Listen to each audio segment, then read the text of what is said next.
Hello, hello, everybody. Everybody's having a absolutely wonderful start to your day so far. Let me make sure I switch over to live chat. And let's jump right back into this. We left off close to a doorway that looked important. I think it was up and then just slightly to the left. Yeah, I think the doorway we wanted to go through was just over here, slightly to the left. Ah, shoot. Should probably figure out how to get over to this door without taking damage. That feels like it's going to be important.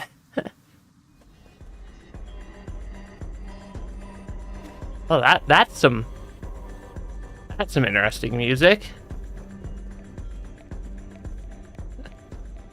And it appears we are interrupting Nua's party up here. I thought I told you to stop bothering us. This is a private banquet. You can't be here without an invitation. Morning. There's an apocalypse outside your door, and you're still in the mood for this. Well, under these apocalyptic conditions, this is exactly what we should be in the mood for. Probably don't take a bunch of damage. Isn't it better to choose joy over moping around? If you must know, I think optimism is a talent. It doesn't take any talent to keep your head in the sand. You need to see for yourself. The Empyrean district is completely out of control. We need to act quickly. There might be some hope if we can wake everyone up. You're such a nag. Like I said before, it's not that serious. We've always been low on parts and resources to keep the soulscapes operational.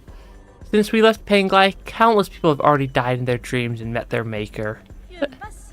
So, is your big Eternal Cauldron project going as planned? I think that's the first time that's ever been mentioned. That wasn't under my control, don't blame me for that. So you were the one with your head in the sand all along. Don't worry, we still love New Kunlun, second home of our dreams. Right, see? Only here can we party for eternity, with never-ending music and ever-present guests. Enough. I'm only here to collect the remaining soul seals. Hand them over, and I'll leave you to rot in your own decadence. I'm tired of asking questions. Fine, I'll hand them over, and you better stay the hell away and not... Huh? Uh-oh.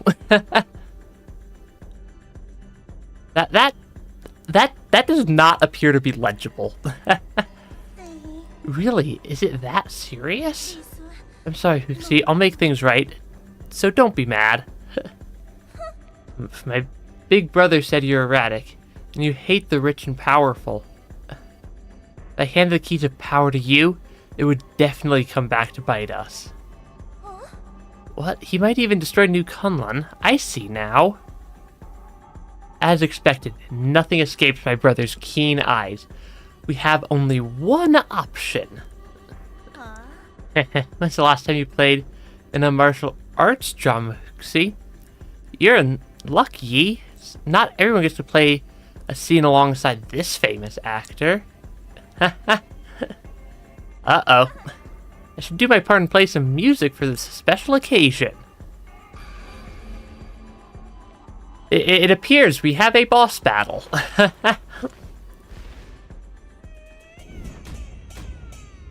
The fangs.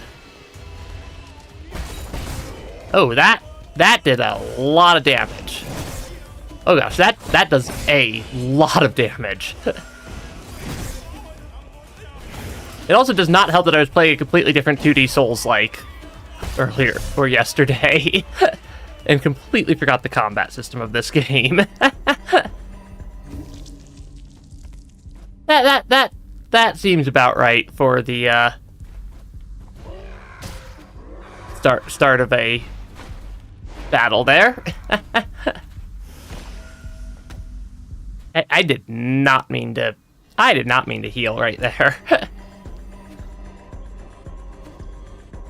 Okay. Take two.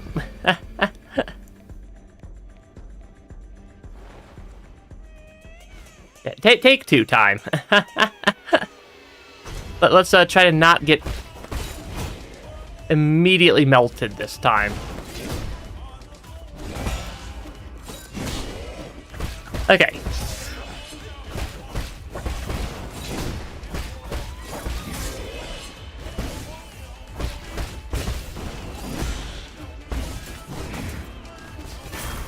Okay.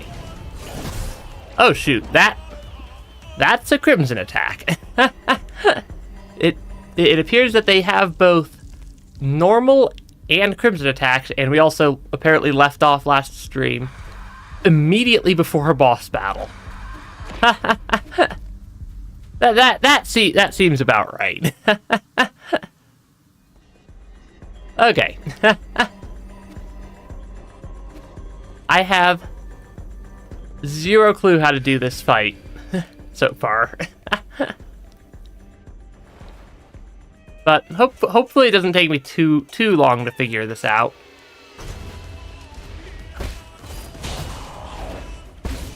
Okay.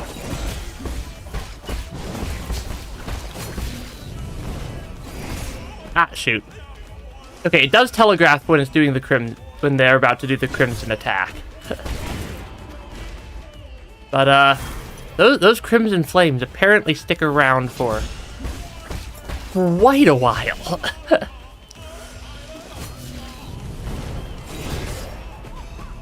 Yeah, apparently the crimson flame attack has the flames stick around on the ground for a rather extended duration of time.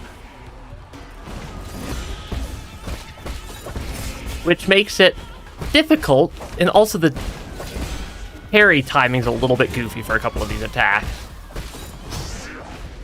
Yeah, the parry timing for a couple of these attacks is a little bit later than I'm expecting it to be. Okay. Because yeah, the ones where he grabs the ground and claws backwards, I keep hitting at the wrong time.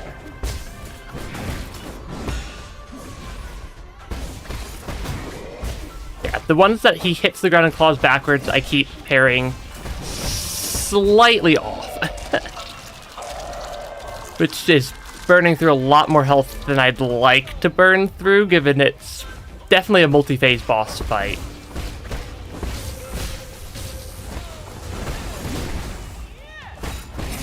Yeah, that attack is the one that I keep messing up the timing on. Okay. I don't think this is too bad. It doesn't feel too bad to me, at least. Yeah, this fight doesn't feel too bad. So I'm not super worried. I do need to adjust my parry timing for a couple of the sections, though. Okay. Okay. Yeah, my instinctual parry timing is just slightly off at a couple points. Okay. I got exactly 0 parries there. Yeah, it's the claw backwards one that I keep messing up the timing on. Because the timing there, I think it's like I keep hitting the parry or the parry button like a half second earlier than I probably should. Which goes about as well as you'd expect. When the timing window is definitely significantly less than half a second. Okay. Okay.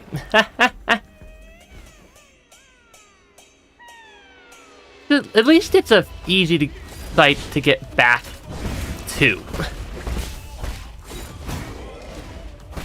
Even if the timing is a little goofy.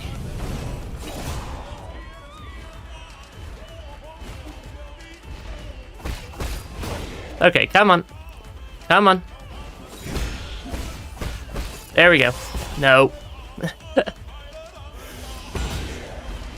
Yeah, it's the claw backwards that keeps messing me up.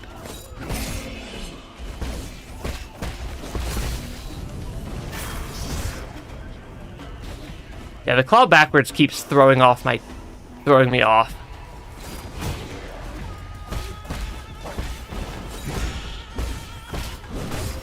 Ah, shoot.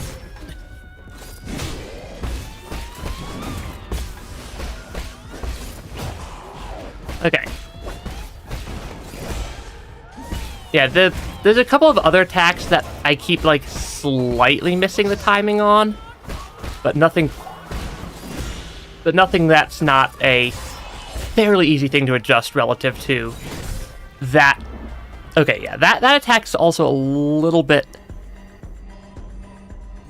earlier than I think it is. I'm trying to evaluate what I'm goofing up each time I goof something up, so that I don't keep making mistakes. So I don't make the same mistakes over and over and over again. Okay. Attempt number... I'm not sure. Not that many so far. Especially for a Souls-like boss. Okay. Okay. Because I can get a lot of talisman attacks off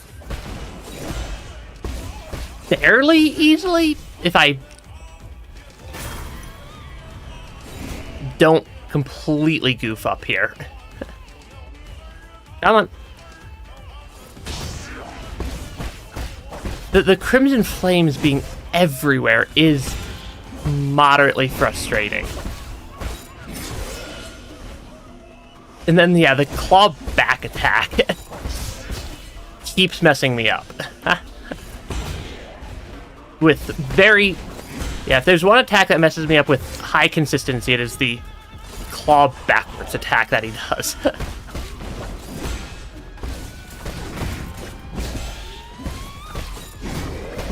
Okay, come on.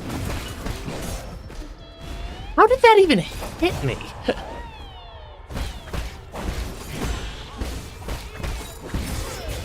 Yeah, the claw backwards attack. Because he does it, like, a percentage of the time.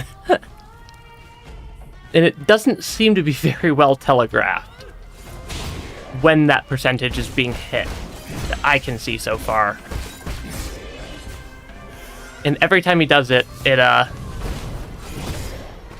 costs me quite a bit of health. I also need to get better at dodging the Crimson attack without completely just destroying myself here. Okay. Yeah, that's not enough health to do the second phase. not even close.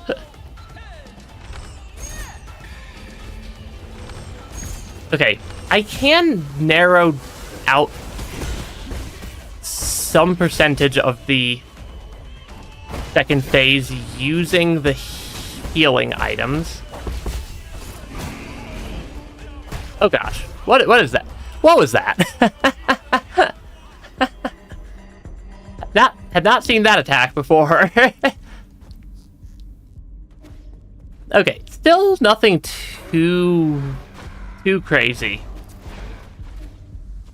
I think this seems to be a fairly reasonable fight. It's just gonna take a little bit because this is a boss in a Souls-like game that's also not at the start of the game either. So it's a little bit... It's going to be at least a little bit tricky.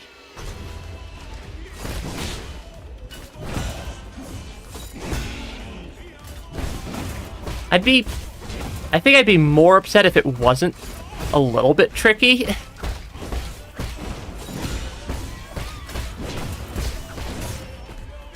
The hitbox on that attack is weird.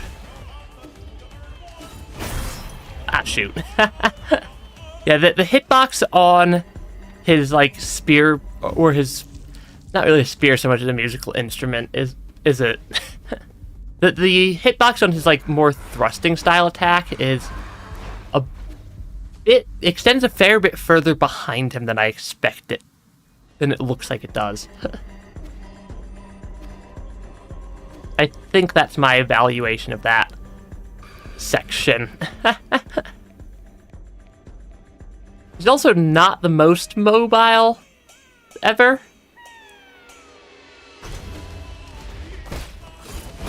Yeah, he's also not the most mobile ever.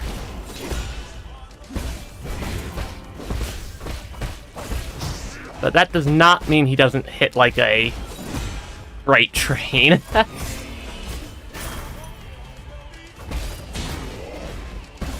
Definitely hits like a freight train.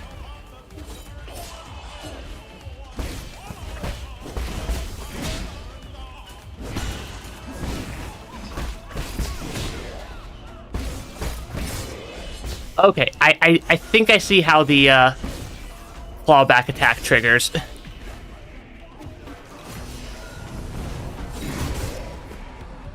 Really gonna knock me right into the Crimson Fire. And with a stun lock. Okay, I know how his clawback attack gets decided now. It's based off of my positioning after he does the ground pound slam attack. That's the precursor to it. I can work with that. I can definitely work with that. Okay. Well, one problem at a time.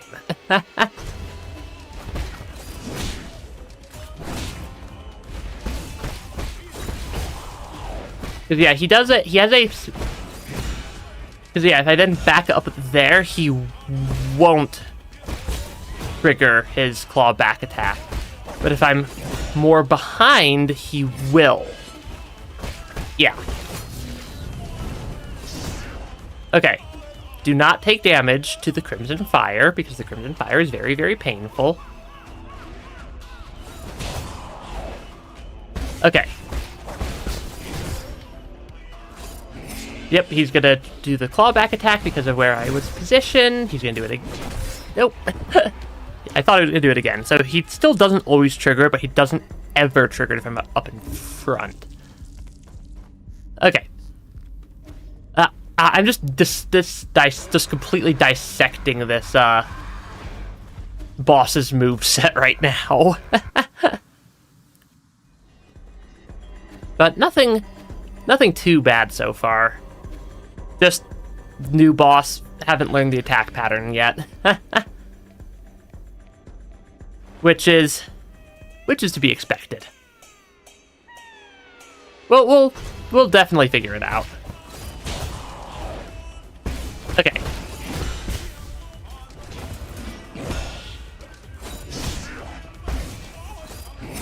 Ah, shoot. I knew he was going to do it also. The hitbox on that is a little bit goofy. Yeah, the hitbox on some of his attacks does not feel great. Yeah, he has some weird hitboxes on a couple of his attacks, on a couple of the attacks that are like either way further behind or way higher than it appears like they should be. Which I've just got to remember that. Okay. Go back through the door again. Okay, we've got this though. Yeah, we've definitely got this fight. It just might take a couple of attempts. Also, I just processed that he is, see here is very much infected.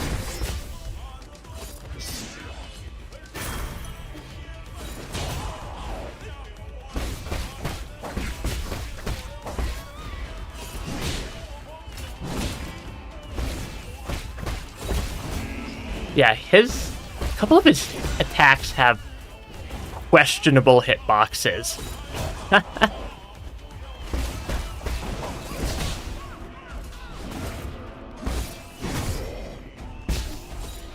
Yeah, a couple of the attacks here have rather questionable hitboxes for getting stuff done, or for dodging them.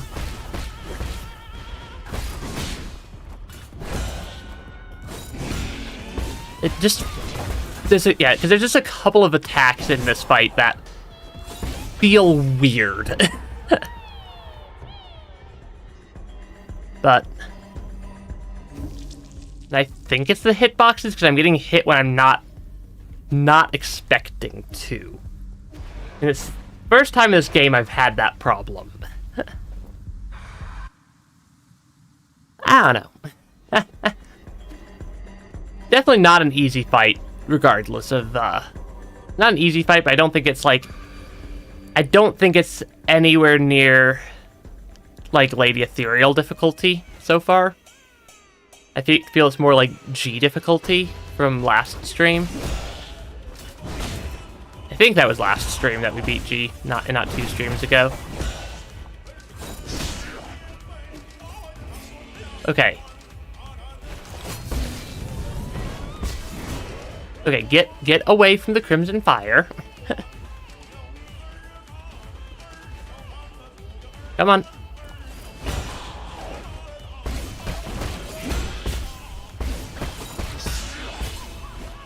Okay, yeah, the timing on that attack is just goofy. Yeah, there's just some weird... Something feels weird about this fight. And I'm not sure what it is. Okay. Okay, come on. Come on, get past all the cats. Get past all the infected cats here. And then back into the room.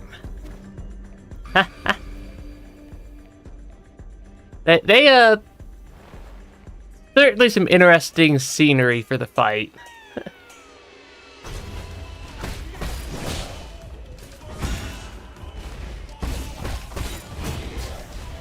Okay, come on.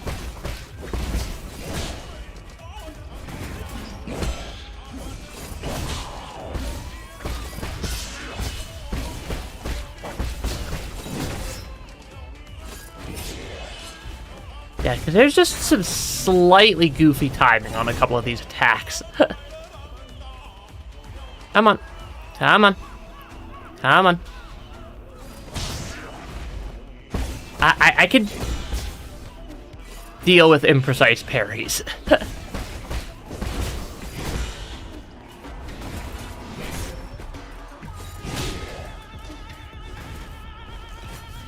Okay, you are going to do a Crimson Flame attack right there, and I'm going to heal. And then you're going to charge attack, and I'm going to... Okay, you're going to do a clawback attack. Okay, I'm starting to figure out how the AI for this fight is set up.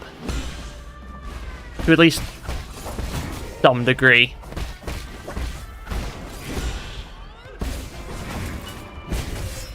Oh gosh, that did not feel like it was gonna hit me. Okay, he charges really far forward with that attack.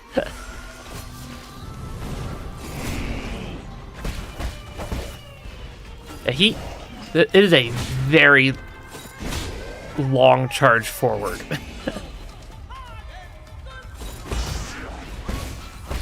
Come on. Get lots of talismans off, because dodging and talismans deal a absurd amount of damage. I should not have attempted to stick a talisman on right away there.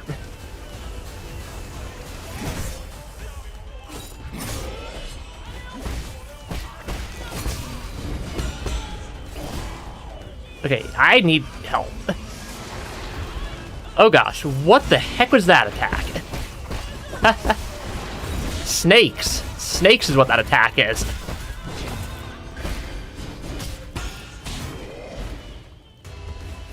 Okay. That second phase is a little bit more chaotic. Yeah, the second phase of the fight's a little bit more chaotic than the first. Because, adds quite a few more attacks to the attack patterns there. Or to the attack cycle rotation there. Okay. We've got this, though. Huxi here is just... There's a lot of damage.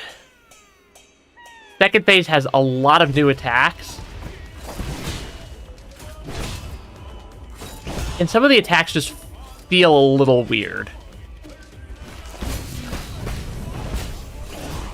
Yeah, so a couple of the attacks just feel a little bit goofy. Come on. Know you want to do a charge attack.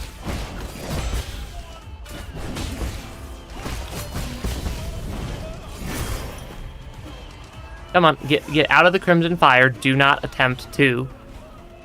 Come on, I know you want to do it.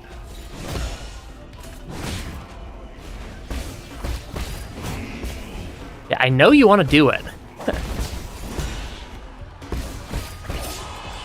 I have no idea how I managed to not take a bunch of damage from that one. Granted, I did immediately follow it up with a bunch of other damage. Come on. Do your Crimson Flame attack. Come on. Come on. I know what attack you want to do there.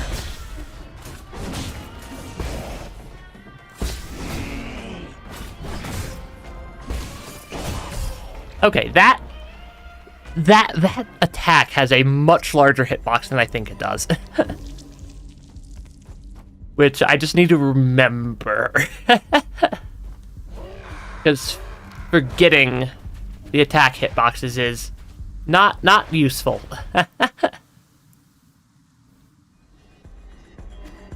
Okay, go through here. At least the root node is close by. This game does seem to have the root nodes and boss fights be located relatively close together. Which is quite useful.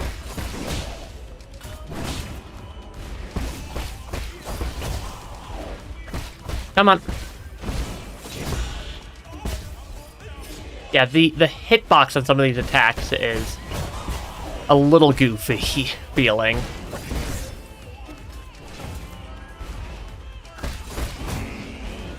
Like that and the timing on a couple of them also. Okay, come on. Over here. Come on. Come on.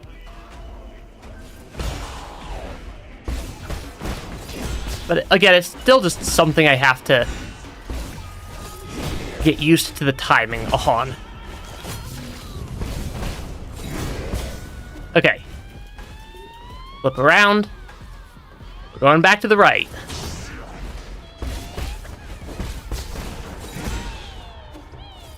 Okay, and then you're gonna trigger your claw back. And then we're gonna go back to the left.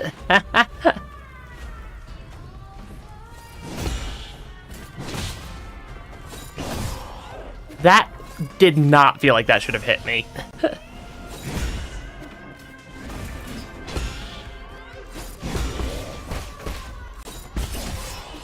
Yeah, the timing on that is just weird.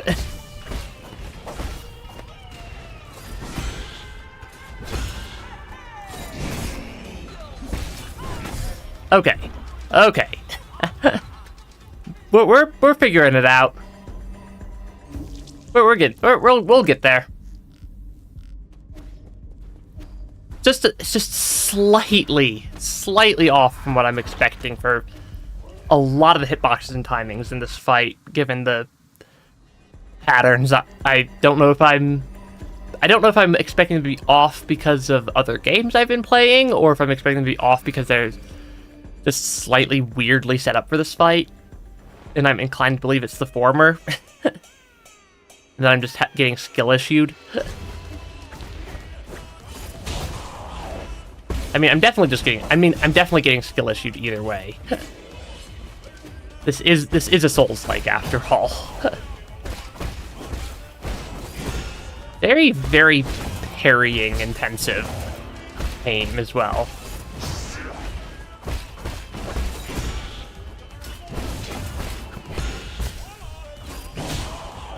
Okay, come on.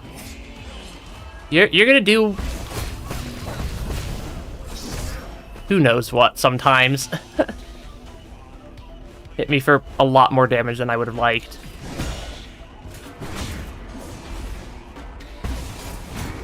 Okay, come on. Get a talisman off. Because that lets me convert lots of internal damage to not so internal damage. You're gonna do a slam. Okay, there we go. Yeah, the talisman attacks let me convert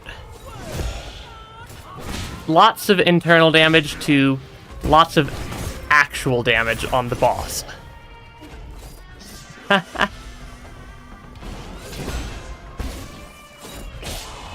Yeah, the timing on the clawback attack is just slightly strange.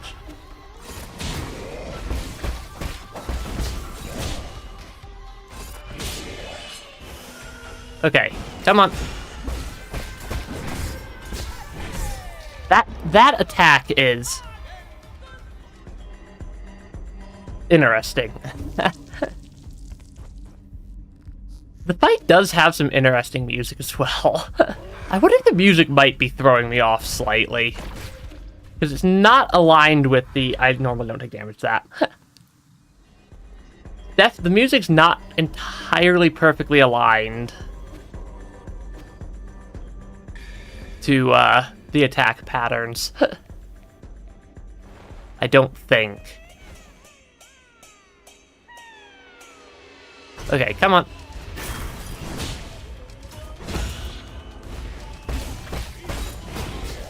Come on.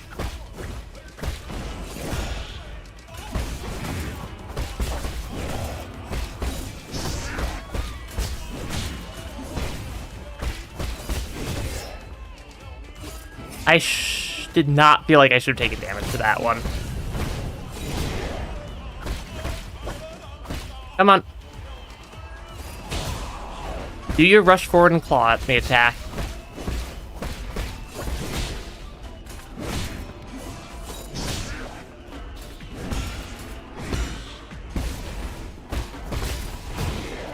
Okay, I'm gonna just use a heal right there. Which was apparently a very good thing to do, because I then proceeded to take a bunch of damage.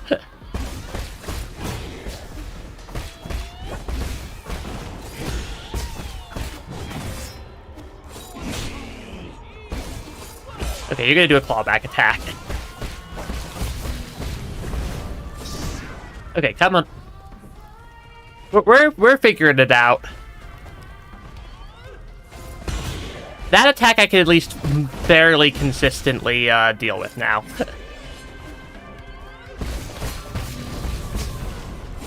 Come on. The Crimson Fire attack is moderately frustrating to deal with. Especially when he does two of them in a row like that. That just does not feel fair.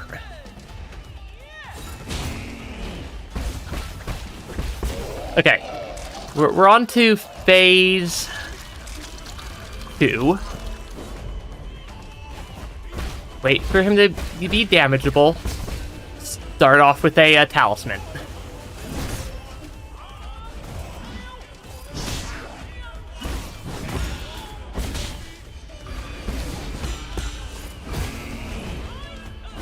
Yeah, there's just so many additional things I have to be keeping track of at this point in the fight.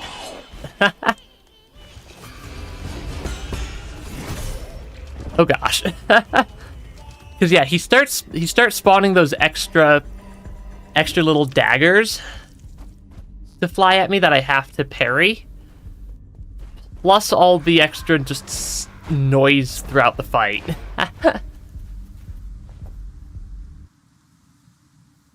Because there's the snakes, there's the little bouncing circles. He seems to be a little bit more aggressive in phase 2 as well. So it is rather interesting. Come on.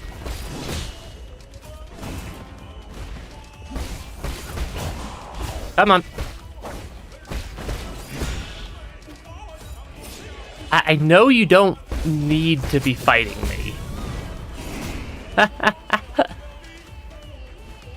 But, I mean, it is a fairly reasonable feeling fight, all things considered, for how late in the game we are. Because we have a lot of the soul seals. That took a couple ticks of damage on me there.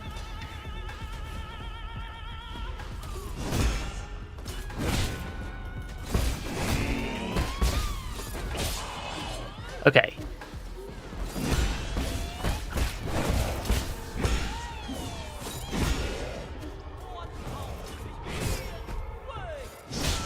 Really? Really? That is A. You got very aggressive right there.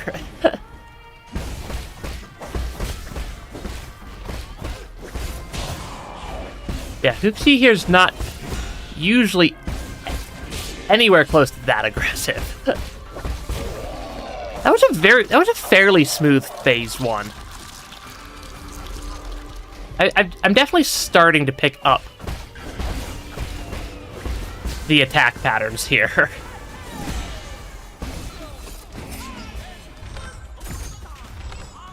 And I want to fire off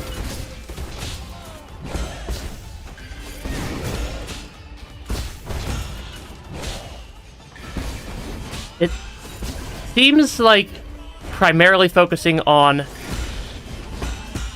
parries is the way to go for this phase.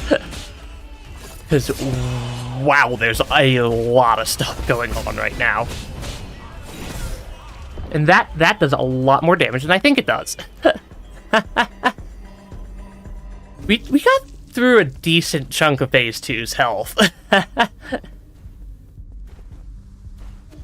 But it is significantly more aggressive feeling in phase 2. It needs to focus more on parry and talisman than sword attack, I think. I think that's what I need to focus a little bit more on. I wonder what the unbounded counter timing on his crimson attack is. I wonder if I could pull that timing window off somewhat.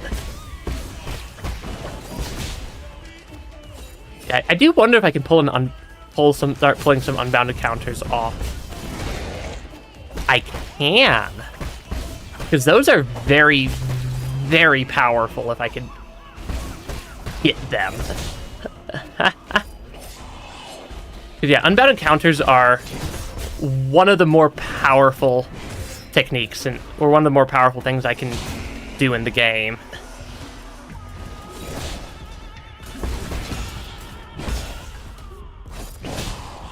Come on. Yeah, unbounded counters, because his timing isn't entirely unreasonable.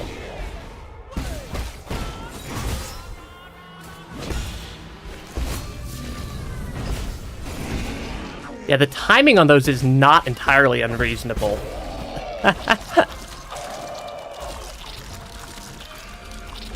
Which, I'll take reasonable timing on that.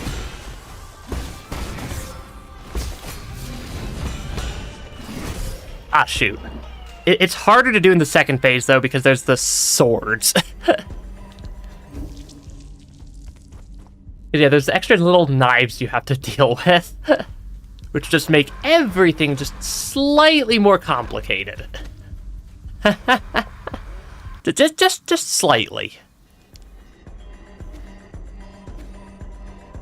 But I can definitely get some unbounded counters off in the first phase, at least.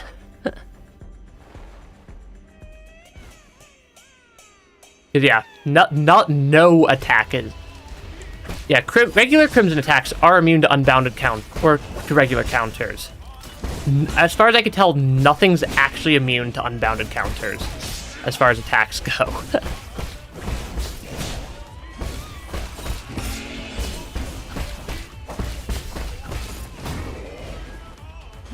And I'm just gonna be slightly rude and just like stand right up in front of him, and because I can deal a decent amount of damage fairly quickly in this phase. Ah, shoot! I messed up the unbounded counter timing.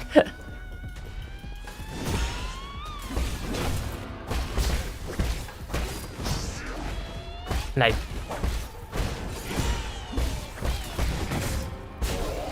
okay. I think if I back up a little bit, I can get at least 2 arrows off here.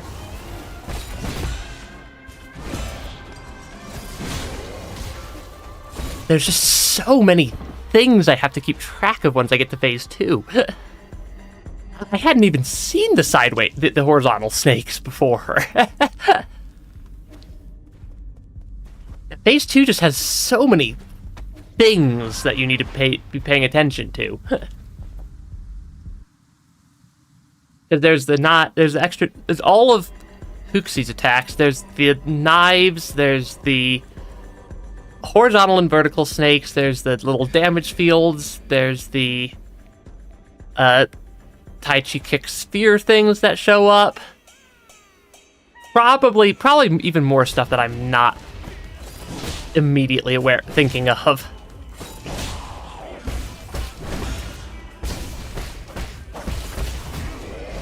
Come on.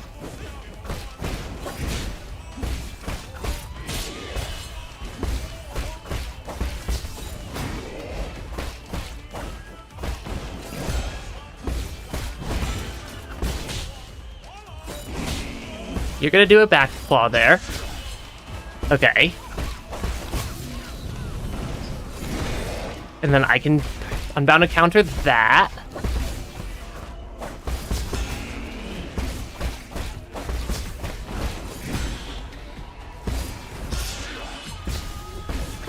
This is a...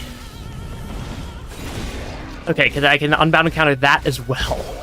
That was a very, very good first phase. Phase 1 is not very difficult.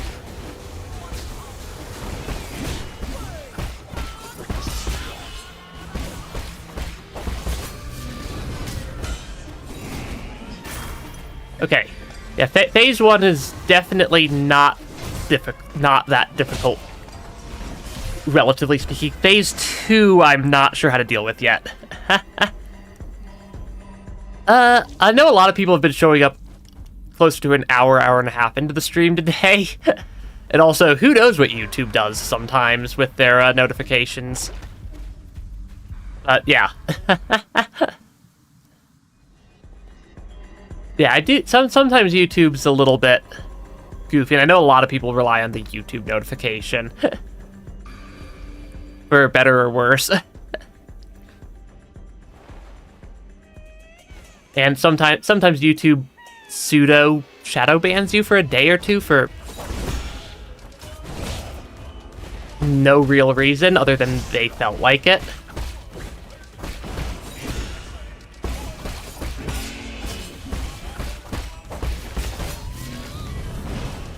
Unbounded counter. I'm definitely starting to figure out the boss's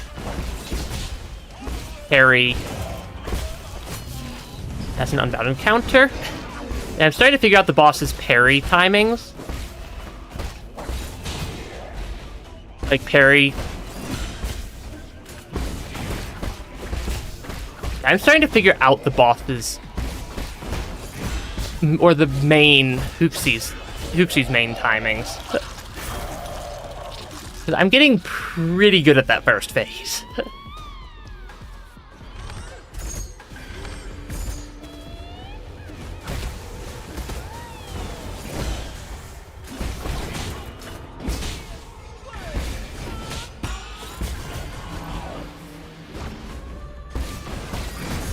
Yeah, second phase seems to be a lot more built around getting the talisman onto Hoopsie than necessarily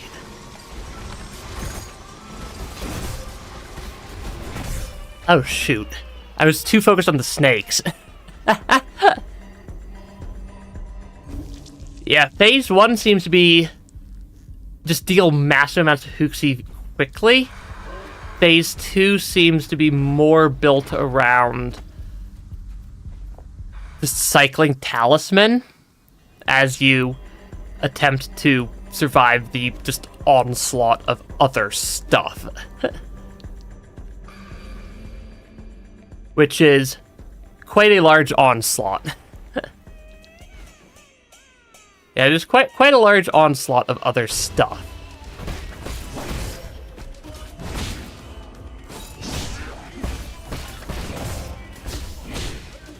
That did not go very smoothly. The start to that attempt. At least, luckily, unbound encounters are pretty easy to do in the first phase. And quite effective.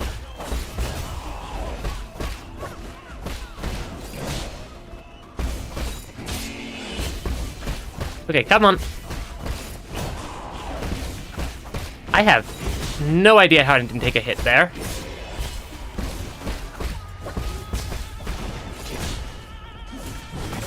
Okay, that one was a little bit less clean. A little bit less clean of a fight there. Go past, go past. There we go. And then in. Because yeah, it is...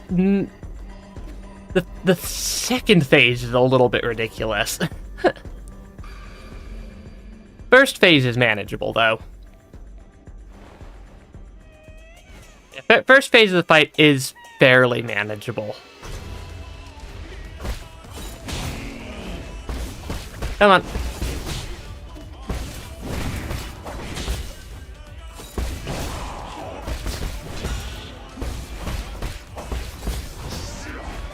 Come on.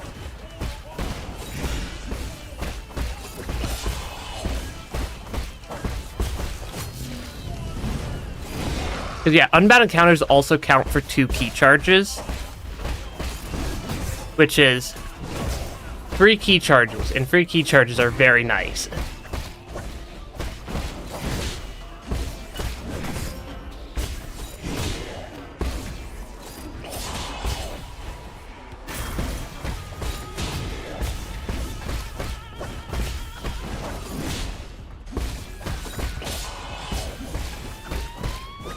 Okay, that should be a very, very clean phase, or a fairly clean phase 1.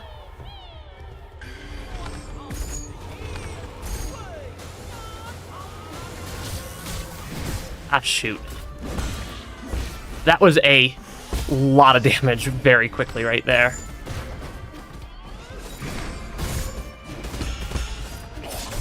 Oh, shoot. Yeah, phase 2 I fall apart in, still. Phase 1, easy. Phase 2, not Not as easy. What are these cats doing? Because it is fairly... Yeah, what are some of those cats doing there? Okay. Yeah, this fight's interesting.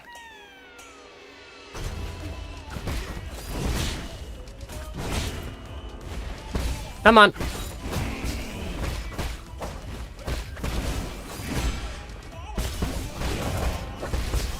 Come on.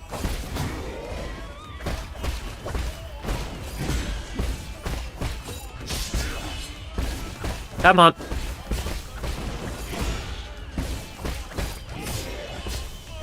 That one, I missed my,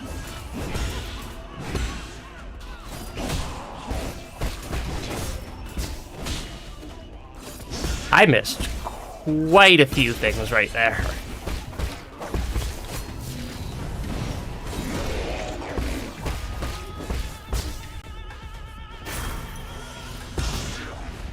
No. Rude. Rude. I missed my unbound encounter timing. That's the problem with doing the unbound encounters, is if you miss the timing on it. It's a little bit terrifying amounts of damage. It is slightly terrifying amounts of damage if you miss the timing on an unbound encounter.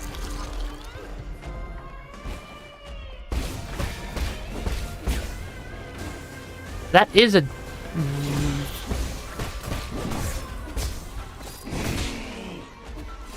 Okay, come on.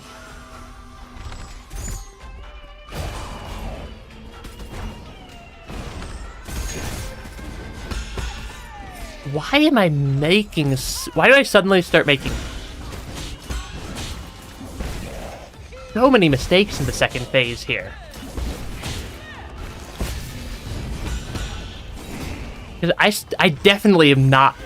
I'm definitely making some really stupid mistakes in the second phase here. Yeah, there's definitely some real silly mistakes I keep making in this second phase that I should definitely know better than to make at this point. Yeah, I should definitely know better than some of these mistakes I keep making once I get to phase 2.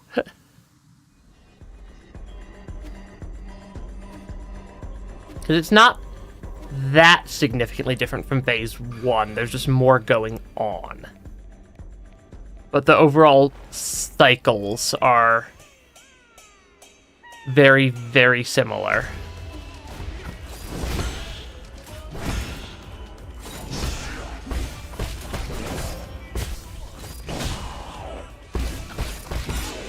I do definitely still sometimes get hit by things that feel like they should not hit me in phase 1.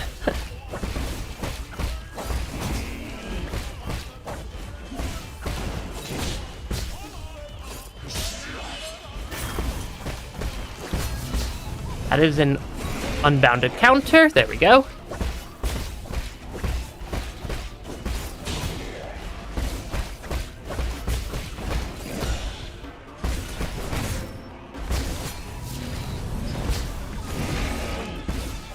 Okay.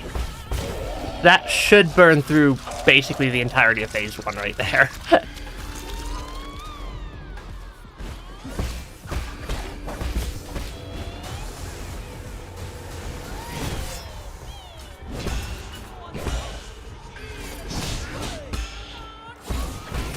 Yeah, there's just so many... There are so many extremely fast things I have to do in phase 2 that it is moderately difficult here to not goof something or another up.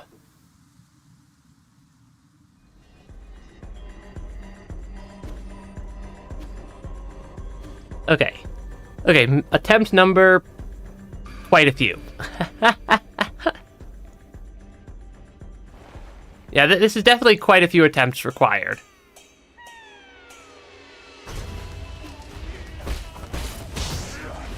Okay.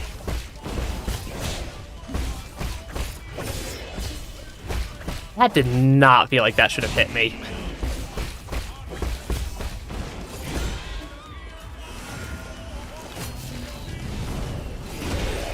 Okay.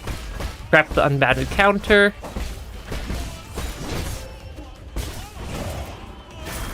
Yes. Occasionally I get hit by something that does not feel like I should have gotten hit by it.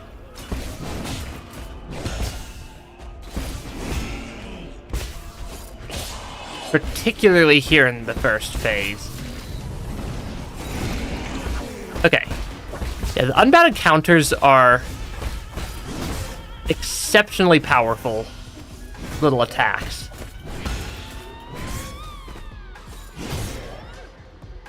That was not clean.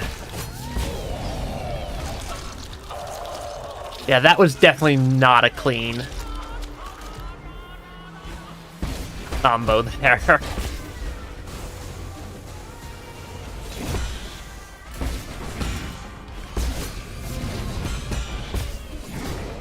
Okay, I just need to focus a little bit more on surviving, I think, for this phase.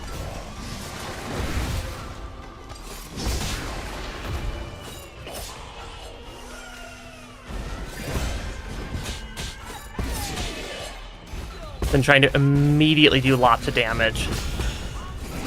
Okay, come on. Because, yeah, there's just so many things. Yeah, there's just so many things in the second phase.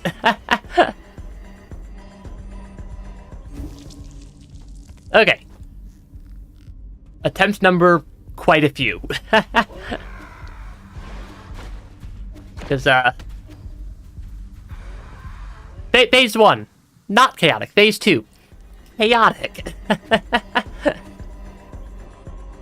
Okay. And also can't death grip my controller. That does not help. The death gripping of a controller is not helpful. Come on, do an attack.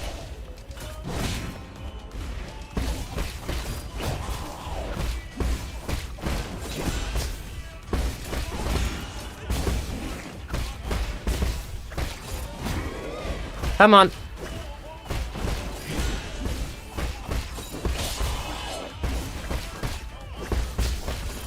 Come on, there we go. Haha. Yeah, death grips are not a highly effective strategy.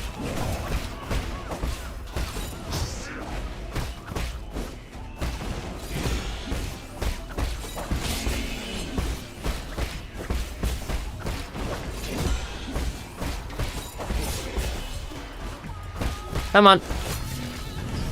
Unbounded counter. There we go. There we go. No Rain Roller Ultra kill streams. Yeah, not. I'm playing 9 Souls instead of Rain World today. Oh shoot, that was some less than great timing on my part.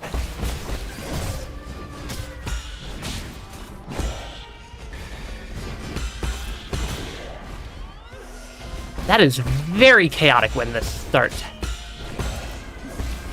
All starts happening.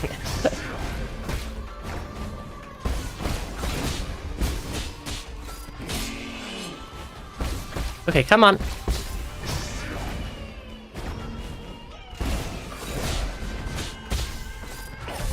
Ah, shoot. Yeah, the timing windows, or the amount of things I have to do with fairly precise timing windows in a row is a little bit absurd.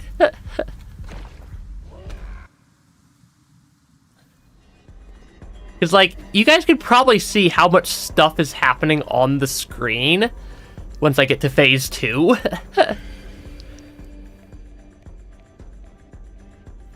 And it's just rather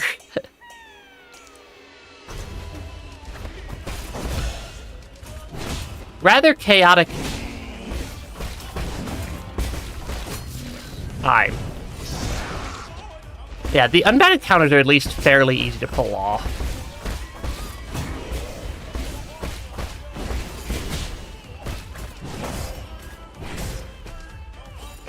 How did I miss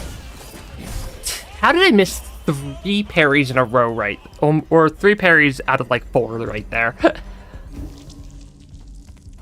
That did not work. So, sometimes you just have a real bad attempt. Yeah, sometimes it's just a real bad attempt that you make. And sometimes you get a couple of really good attempts. And, all you need is one really good attempt and you've beaten the boss.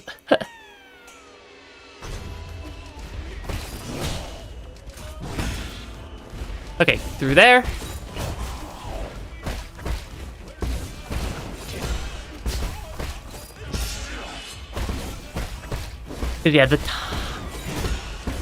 Yeah, 9 Souls, it has some fairly absurd stuff you have to pull off.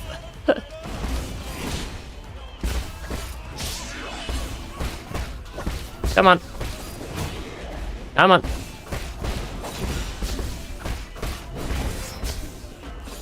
That did not feel like that should have hit me.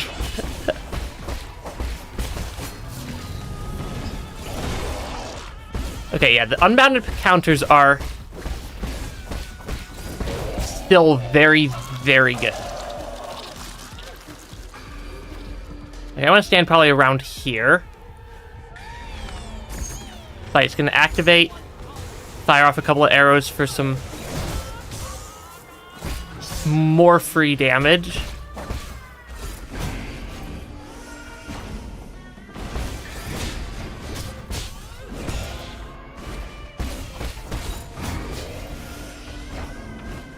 Okay.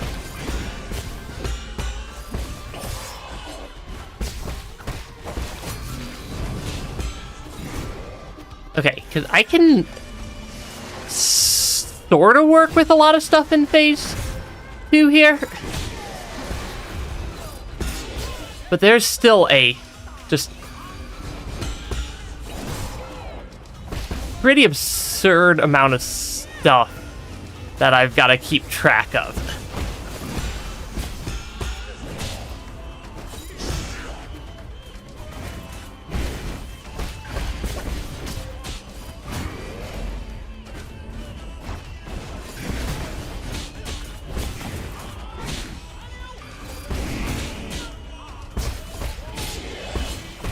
Okay, come on.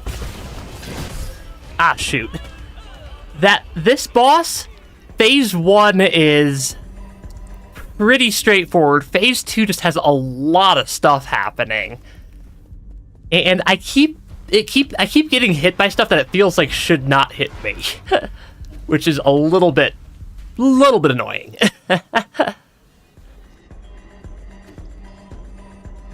Yeah, phase 2 just has a lot of stuff going on.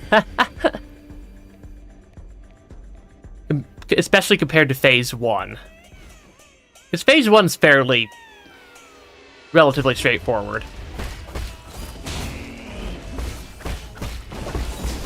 I've gotten through phase 1 without taking damage, at least, or with full health, at least once. Okay. That was not what I meant to do. The fact that it let me run off the screen and didn't, like, expand the size of the screen to make it easier for me to see what I was doing is moderately frustrating.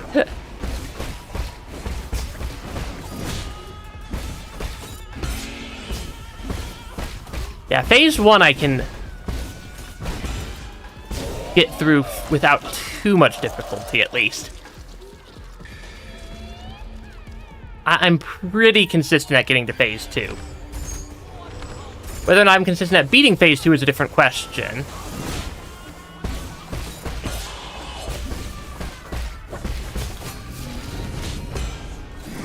But yeah, there's just so many things happening right here.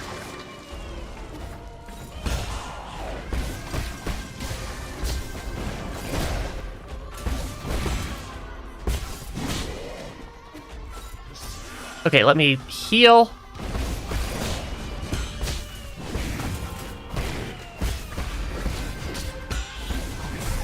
Ah, shoot. That's about how most of my phase 2s have been going.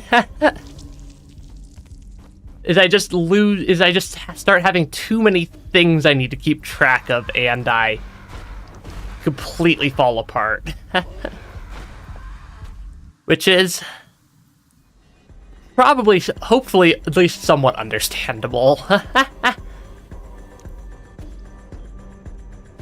Yeah, my first, like, 2 or 3 attempts at the boss were me forgetting the entire combat system of 9 Souls, because I was playing a completely different 2D Souls-like over the weekend.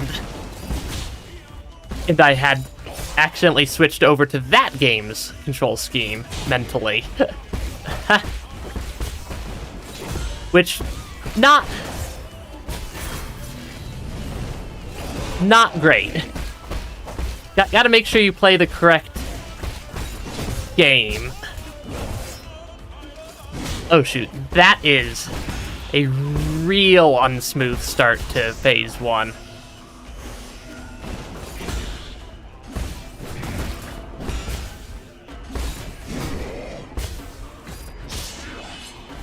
Yeah, that was not a great phase 1 right there.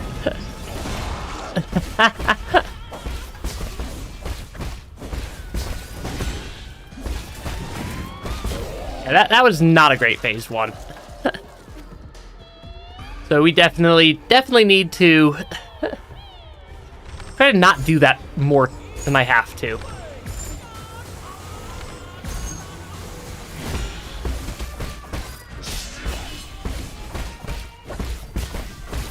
Getting some arrows off at the start does help.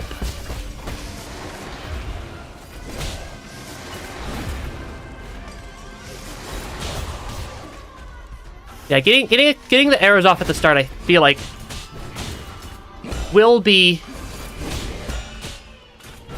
largely beneficial. Let me actually get to the boss, please.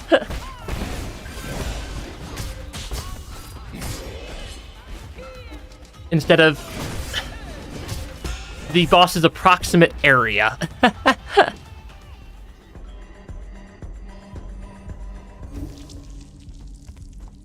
Yeah, there's just so much stuff that's happening.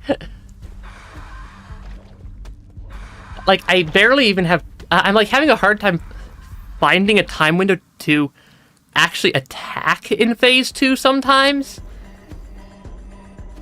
Let alone deal any notable amount of damage. At phase 2, I do get a lot of...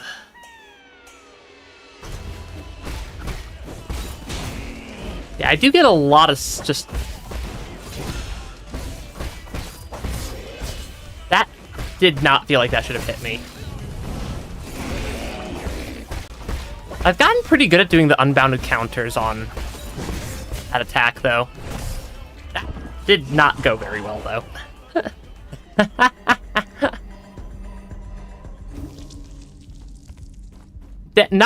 I don't feel like this fight is as difficult as Lady Ethereal, but I feel like it's about the same level, or maybe slightly harder than G right now. Which makes sense given that they're about at the same point in the game. G and this boss. Okay, come on. Come on. I know you want to attack me.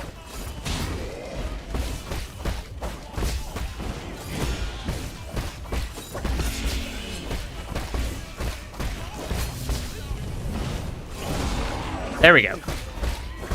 You think I'll beat the boss before the halfway point of the stream? It's not the most difficult boss in the game. Not by a long shot. That attack has a much larger hitbox than I am expecting it to have. His instrument thrust attack. And the timing for the claw backwards attack is generally shorter than I'm mentally expecting.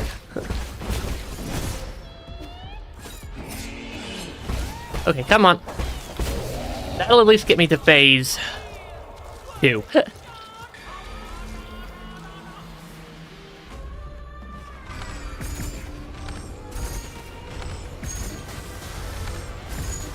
Yeah, firing off a bunch of arrows right away seems to be a generally pretty good idea for starting phase 2. And I think these are my highest damage arrows. Though I guess I could switch over to the Thunderbuster. That might be... the Thunderbusters might actually do slightly more damage. Now that I'm thinking about it.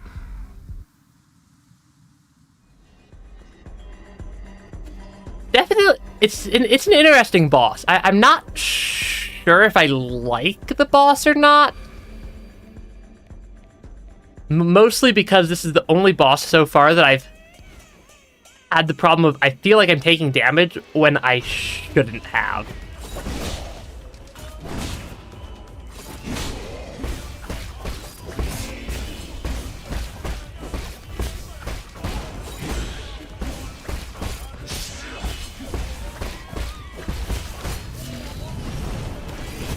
Ah, shoot. Missed my unbound encounter timing there. Which... That no work very well. And missing your unbound encounter timing, not a highly effective strategy. Not recommended. That definitely not recommended. That means I take a lot of damage that I usually can't afford to take. Okay. Another attempt.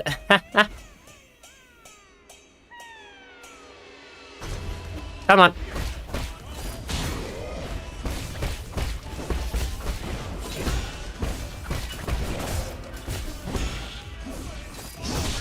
Yeah, it does not... like, some of those attacks hit me when it feels like they shouldn't be. Like, that did not feel like that should have hit me right there. Okay. But also that may just be me having a skill issue.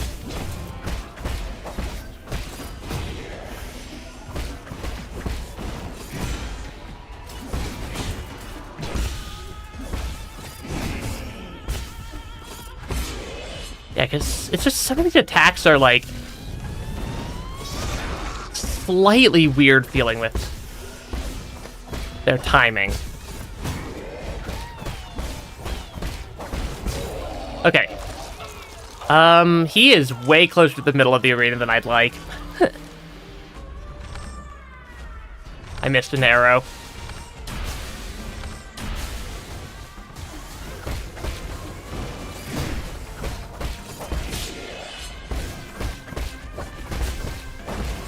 The arrows, I suppose, are technically just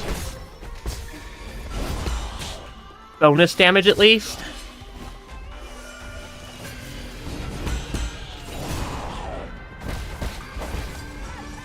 Yeah, there's just so much stuff.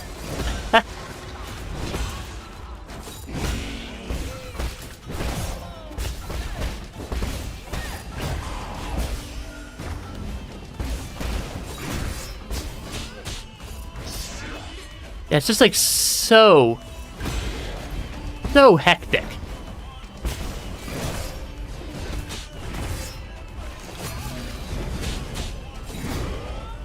Okay, and I am like at like barely a sliver of health, which is not good.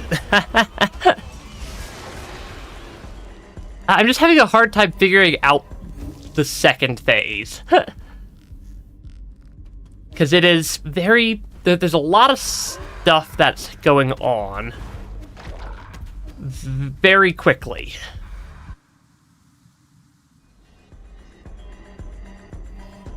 There's a lot of stuff that's going on very, very quickly, and that happens very fast in the second phase. Which is interesting. Interesting to deal with there a little bit.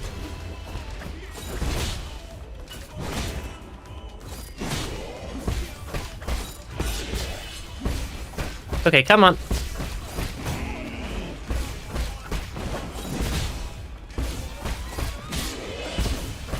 And he's like very, very infected as well. Which is presumably not great. Because Nua up there is taking advice from a very infected and not entirely there, see. Instead of trying to deal with the problem. Yeah, like he realistically should not be fighting. Like Nua should have tried to heal Huxi here. Instead of just letting him fight based off of some preconceived notion of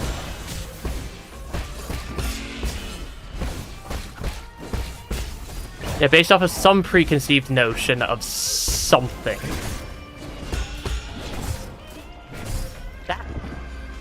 That is a very difficult set of things to do, because if I miss like one parry in that entire sequence, I die.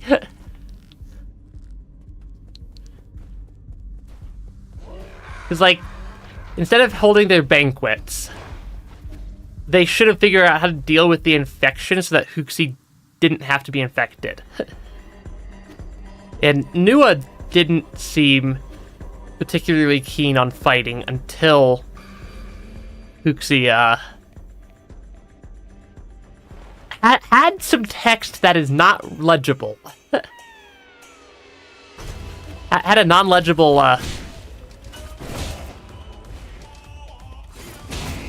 until Huxi here had a non-legible text moment.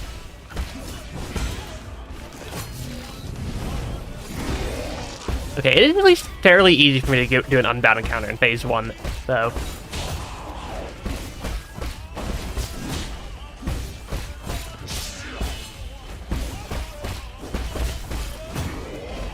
Come on.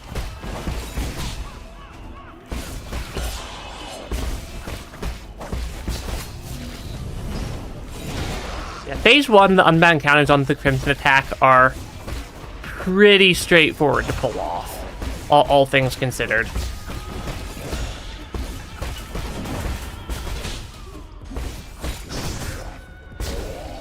That did not feel like that should have hit me. It's like, a couple of the hitboxes of this phase are just marginally larger than I would expect for the hitbox to be. Okay.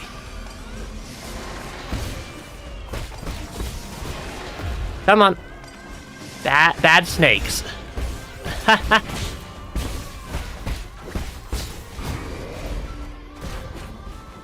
I did not mean to get hit by that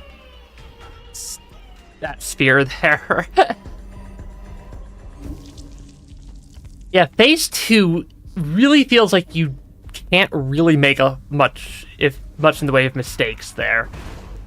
Because between both Huxi's attacks and I'm assuming it's Nua's music summoning all the other stuff, it is that there's very little room for error compared to phase 1. Yeah, there's very little room for error compared to phase 1 and once you get into phase 2.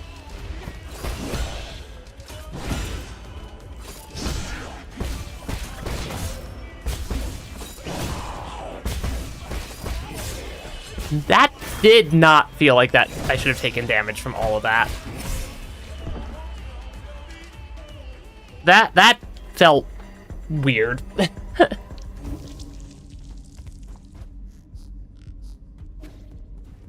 Yeah, I think it's my biggest thing with this boss fight is that some of these attacks feel like the hitbox either size or timing is slightly misaligned to the visuals. Which I suppose is kind of just a thing. That I just need to account for.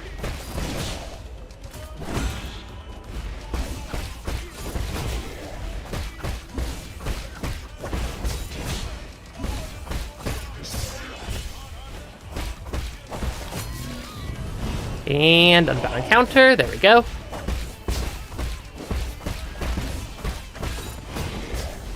So yeah, the unbound counters are pretty easy to pull off, all things considered. Let me grab that as a healing item.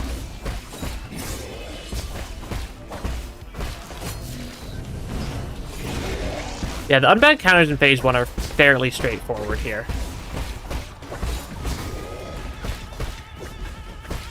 Come on. That should be phase 1. Okay.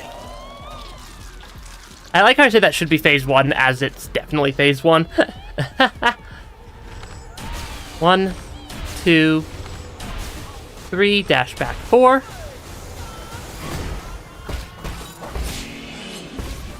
Because I'm using that to deal some bonus damage at the start.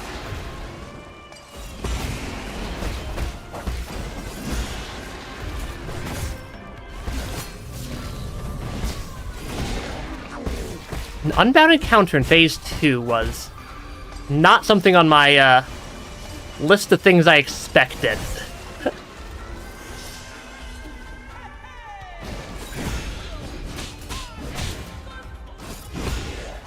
Entirely too many things happening.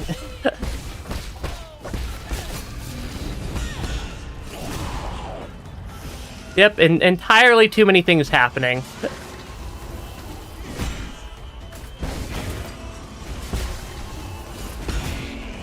Okay, I'm starting to figure out phase 2.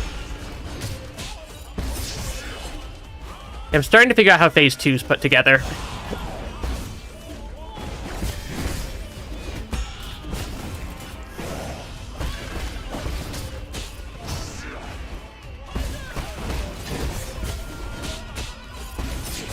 Okay, yeah, I'm starting to make some sense of how to do phase 2. And how to handle all the extra stuff that it throws at me. Which is useful. Because phase 2 is a little bit tricky. I got to phase 2 on like my 3rd or 4th attempt. And now we're on to like my 15th or 20th. Possibly more. I'm not entirely sure how long some of these attempts are taking.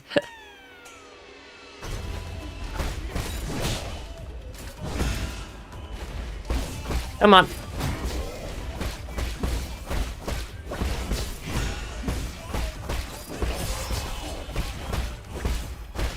I need to be a little bit less aggressive with the clawback attack.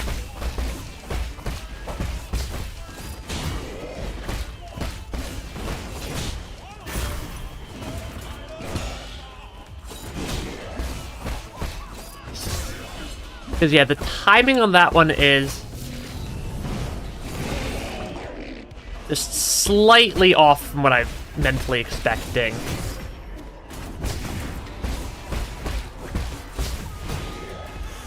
Okay, that was a significantly less clean phase 1 than I would have liked. Yeah, that phase 1 was significantly not as clean as I would have liked it to be. But, well, what can you do sometimes? 1, 2, 3, 4.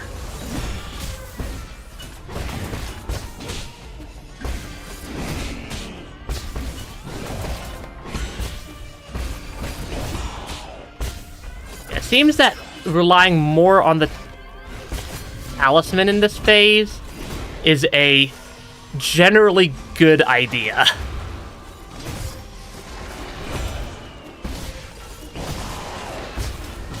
Ah, shoot. Too many snakes. Yeah, too many snakes. I thought that those snakes would have despawned a second faster than they did. Okay. It is... I have at least also figured out how to consistently get to the room without taking damage. I think if I get either handful more attempts on phase 2, or if I get a decent combo on the random attacks from Nua there, I think we're in reasonable shape. That was a real not smooth start. Yeah, that start was certainly something.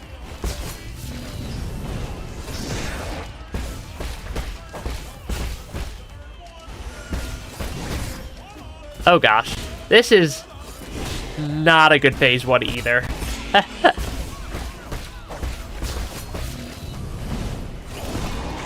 Okay. Yeah, the not good phase 1s are not great.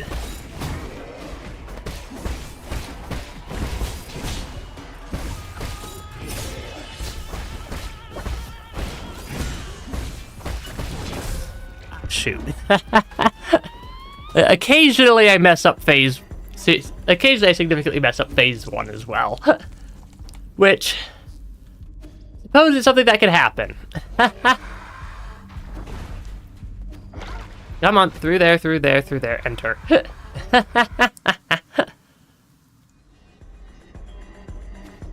It is an interesting fight, though. It is definitely an interesting fight. Because, like, it felt that this game does do a very good job with its boss fights. Yeah, Nine Souls does know how to make a good boss fight. Like, all the boss fights feel difficult but fair so far, including this one, which I do greatly appreciate. As someone who's played a lot of not so balanced Souls likes and Sekiro likes and so on.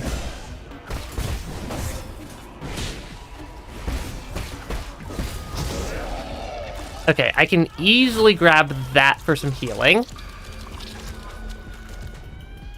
Okay, wait for him to show up. 1, 2, 3, 4.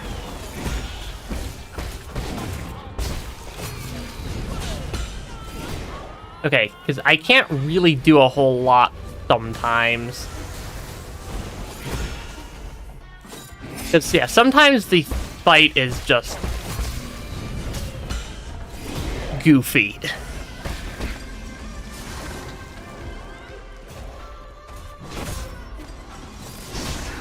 Oh gosh. The horizontal snakes are hard to dodge while also dodging all the other attacks. Yeah, there's definitely a level of difficulty here. But it's fun. It's fun, I think. Okay, come on. Attempt number a lot. I like how so many of the cats in the background are just, like, completely wasted.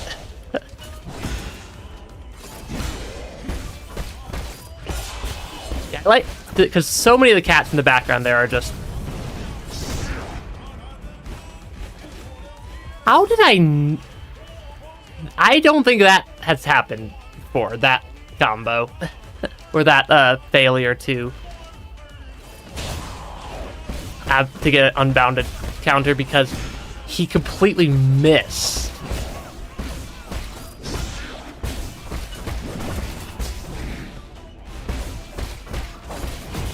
Yeah, he, like, completely missed one of those. Like that attack there.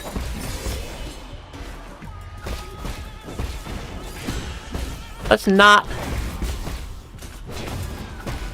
miss other easy to hit attacks. Come on, please give me another parry charge. Thank you. I need to stop getting hit by that attack. Sometimes.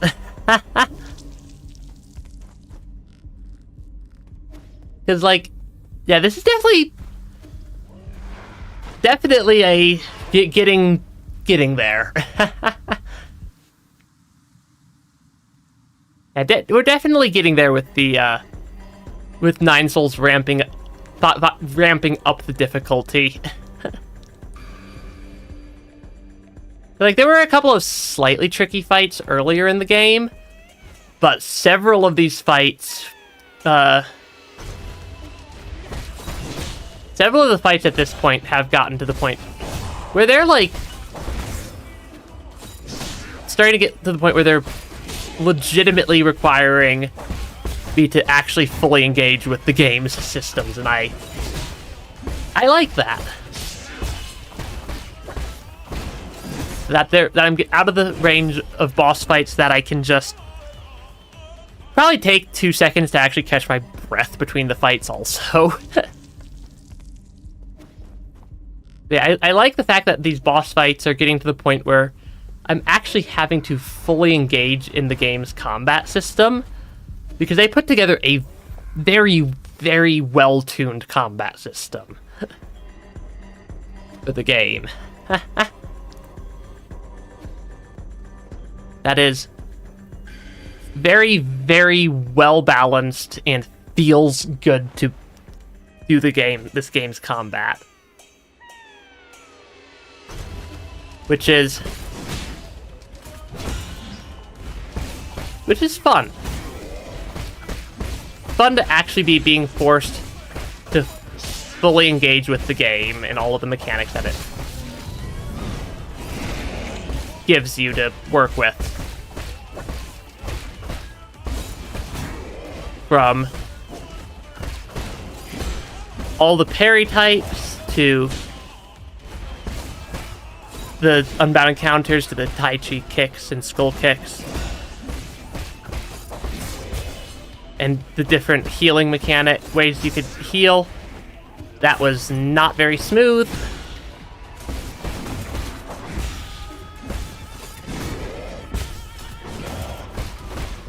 Come on.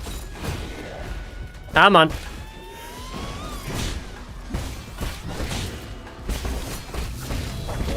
Okay, that was, I suppose, one way to end that phase. 1, 2, 3, 4. I need to be more careful there.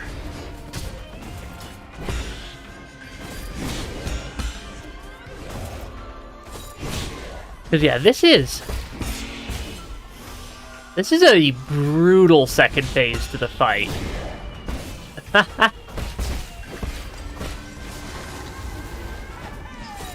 Yeah, the second phase to this fight is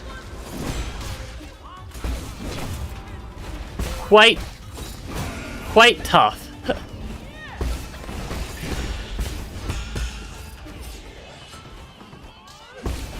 I'd like to not take too much damage there.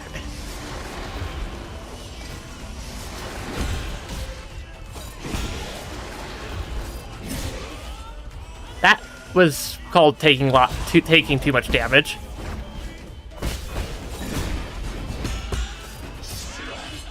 Come on. Dodge.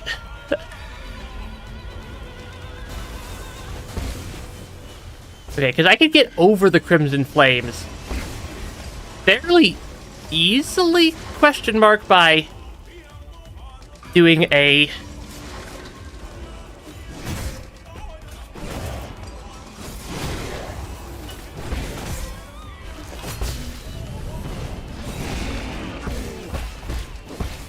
Okay, let me also make sure I heal when I get a chance to.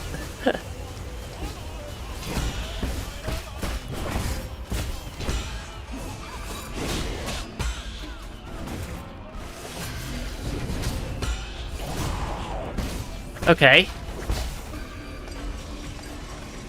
We're getting a little bit low on the health here.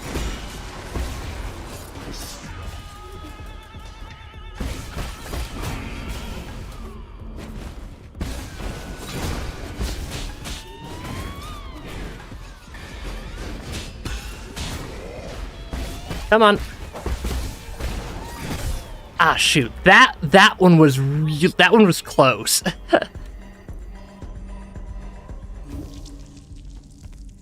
That one was quite a bit closer than I think that's the closest I've gotten on. Hopefully it's a 2-phase fight.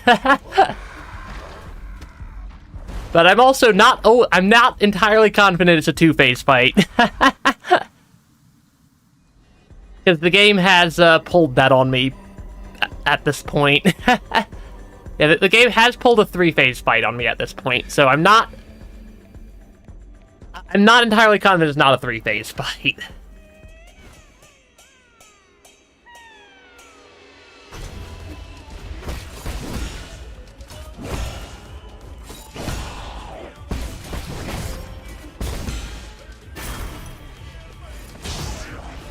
Yeah, I'm not entirely confident it's not a 3-phase fight, because the game does not telegraph which fights are 3-phase fights.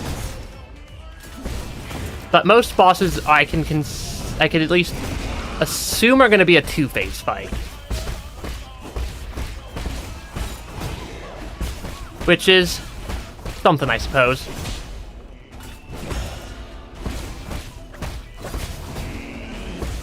Come on.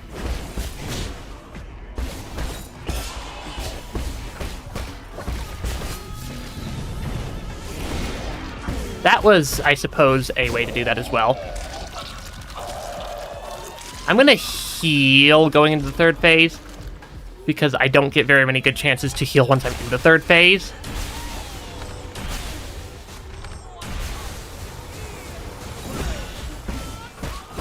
Yeah, there's not too many good chances to heal once I'm in the 3rd phase here. So, definitely heal going into the phase. And then just start chipping away best I can.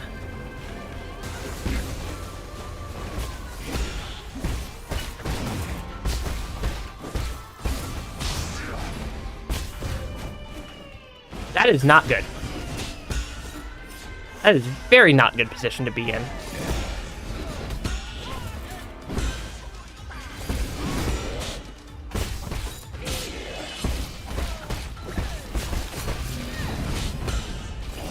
Okay, get away from the flames. There is a snake coming.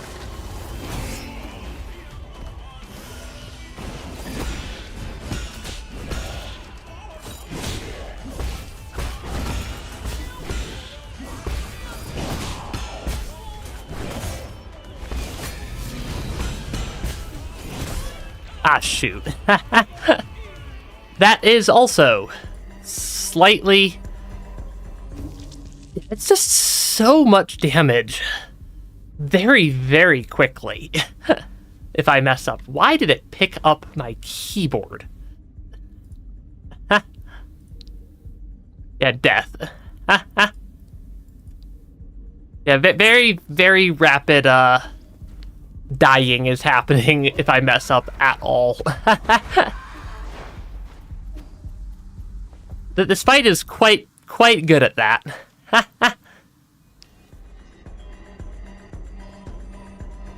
Okay. Yeah, the second phase is just very chaotic. Because you have to both... Because there's like... you have to find the right balance of...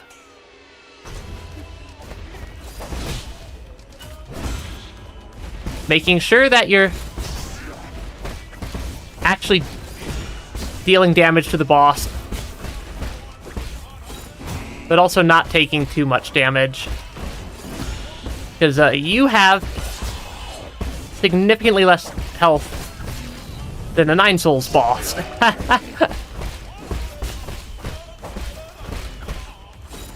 So you have to be way more careful, because you cannot be over here trading blows with the boss. I have not seen him run all the way across the screen like that before.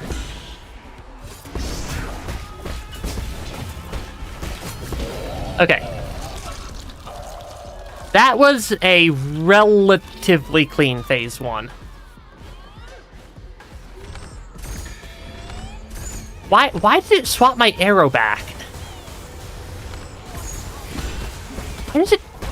Why does it sometimes randomly switch what arrow I have equipped? And I don't have an obvious cause for that.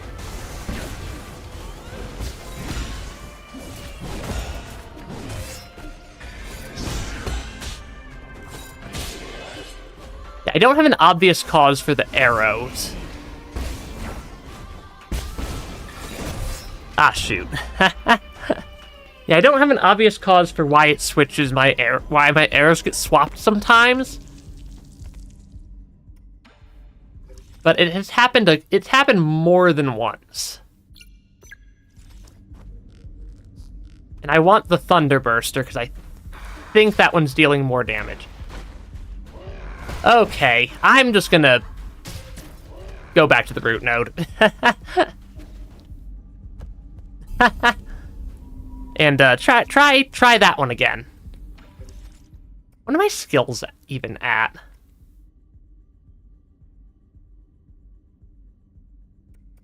Interesting.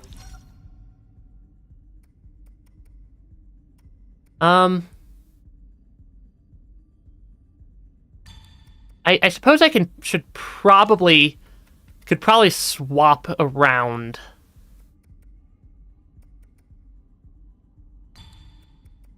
That might be a decent Jade to swap over to.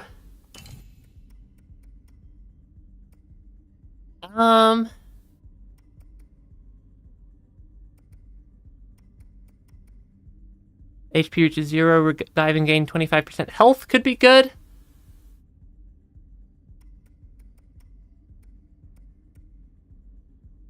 I don't like the extra internal damage that one would add. Reduces time required. Possibly Immobilization Jade. Because I hadn't... Because like I had that thought of... I just had that thought of... I haven't actually looked at what my Jades are yet. Like, for a while. Any Jade I can get in the shop to help? Possibly. I'm going to try with this Jade combo a couple of times. Because this is a much better combat Jade combo. Especially the knockback Jade.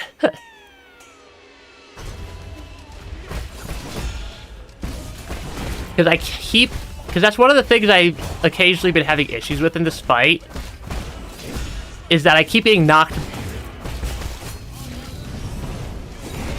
back too far in order to then be able to get a attack off.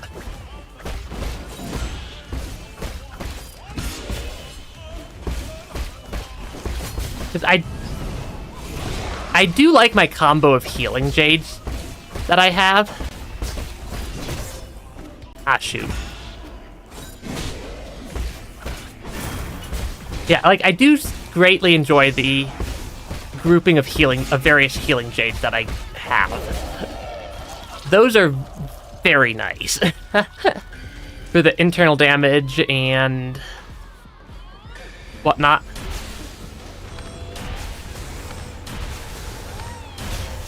Ah, shoot.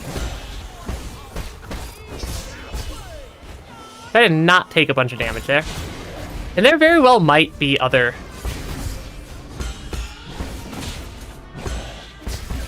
other good Jades I can buy. I can go check. I can go check if there's other good... if there's any other good Jades back by the pavilion. Or back at any of the shops in the pavilion, because we definitely don't own everything.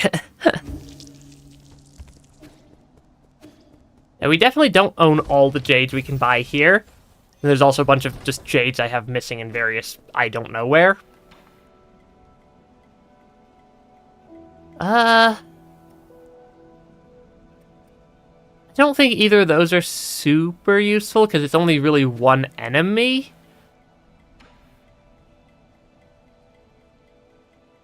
Here's part of my... potentially... I don't think I like any of those for this fight.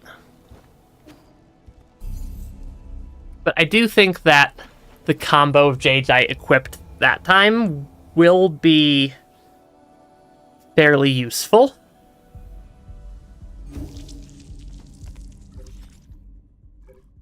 Yeah, we have Thunderburster X.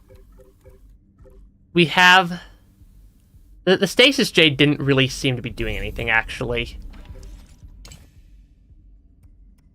Is there a good one that...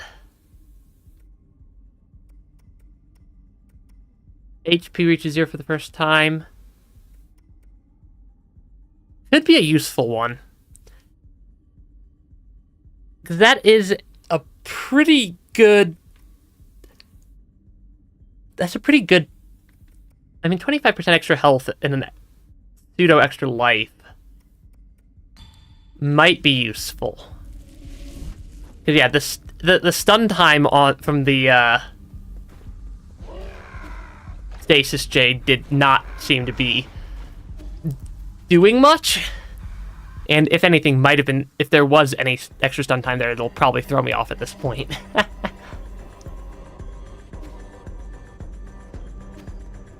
Oh, interesting.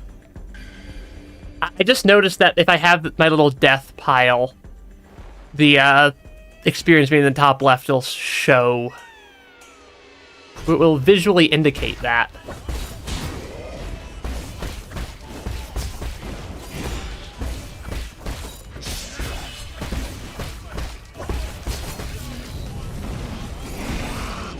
Because yeah, this is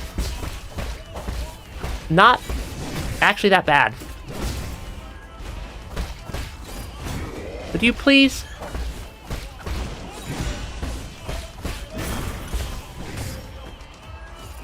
That felt like it shouldn't have hit me.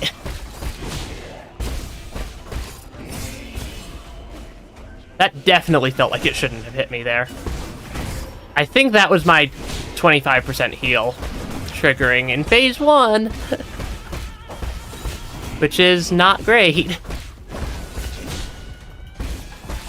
Why did I suddenly forget how to do phase 1 successfully?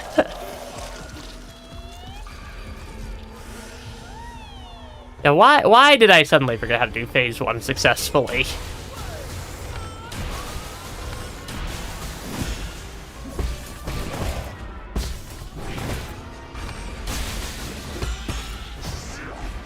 Okay, come on.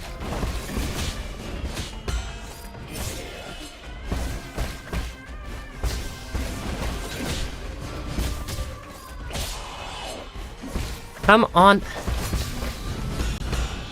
That's not great. Vertical snakes.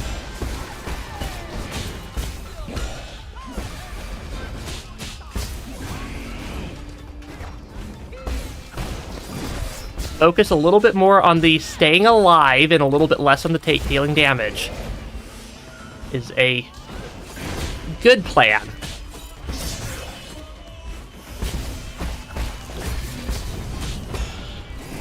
Okay. Because, yeah, if I take damage, really not great to take damage constantly.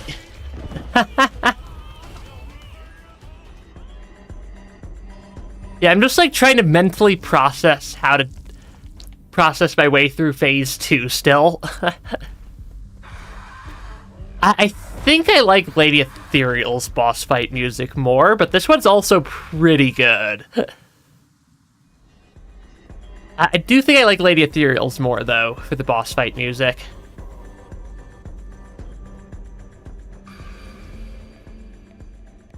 But yeah. I do like how the cats on the drums in the background are timed with the music. It would help if I started off the fight correctly without dealing a bunch of damage, or without taking a bunch of damage from the first attack.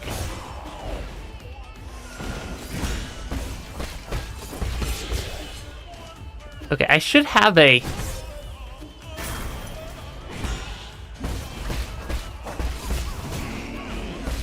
I am getting very sloppy at this first phase. Yeah, I'm doing very, very poorly with the first phase right now. Yeah, this is not great. I was not having this much of a problem with the first phase earlier.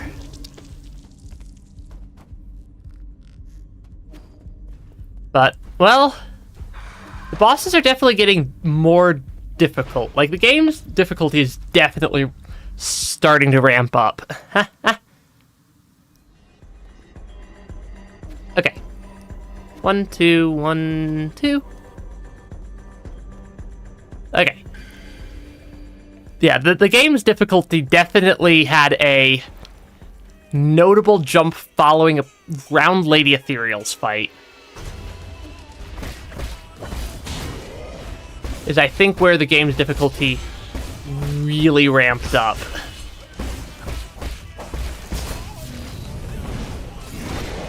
Not that I'm complaining, though. Because this is a lot of fun.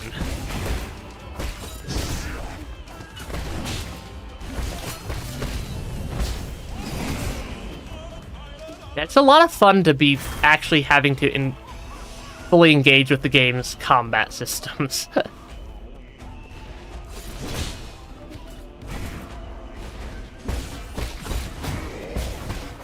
Okay, come on.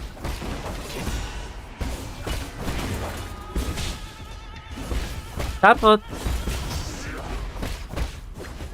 Yeah, infection level equals power. Yeah, I suppose you're right, because Kwafu was borderline trivial. I mean, I did get surprised by the second phase with that fight, but I think that's understandable. Okay, so I can just do all 4 in a row. That's actually useful to know.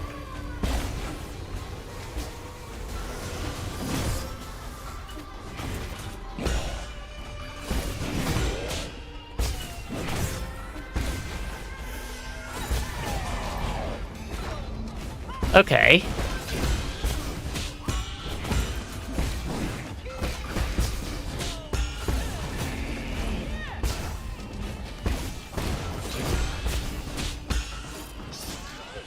Okay, come on.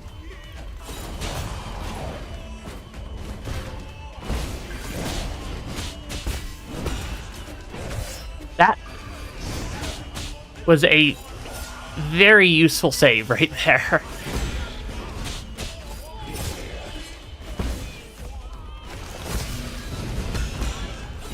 Come on. What is that attack? That is snakes. Yeah, that attack is snakes is what attack that is.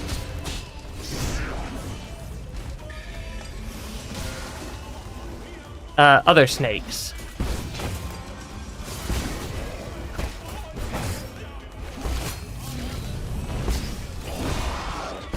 Okay. That's a lot of damage I can deal with Hoopsie very quickly right there. And then I need to not line myself up with the snakes. Because I am definitely at fractional health right now.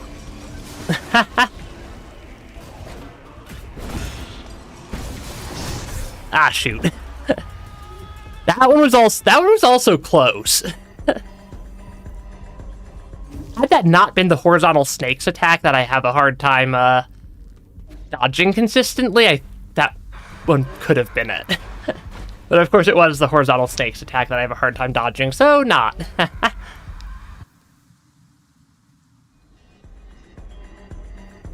We're getting there, though. I suppose I could get a, if I keep having trouble, I suppose I could get another Azure Sand level. Or another Azure Sand.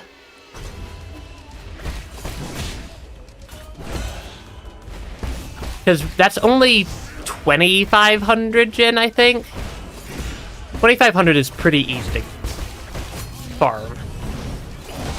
Yeah, it's pretty easy to farm up 2,500 Jin at this point. For the extra charge on the bow. Given I'm using that to help me deal damage to phase 2, that might not actually be a bad thing to get because if I do the same fight too many times in a row, I start to get sloppy at it. Just because I start to overanalyze the fight. Okay. But yeah, getting one extra charge on the bow could be fairly useful. 1, 2, 3, 4.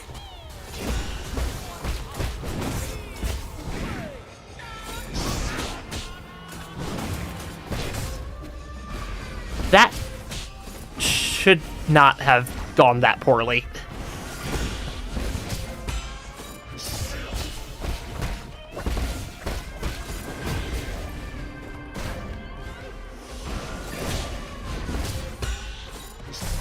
Ah, shoot. I think I'm gonna get one extra charge for my bow, because I think it'll help.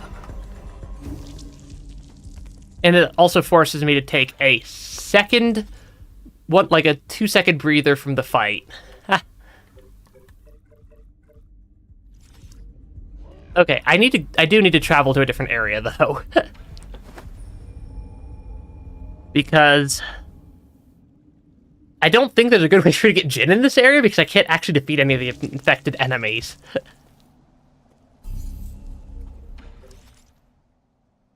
Whereas this area, I can actually defeat enemies. And they give me a decent chunk of money each. Each of the enemies over here does have a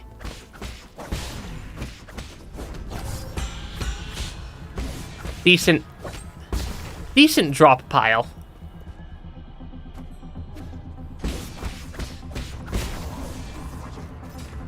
Come on. All the Jin is going to fall off the cliff, of course.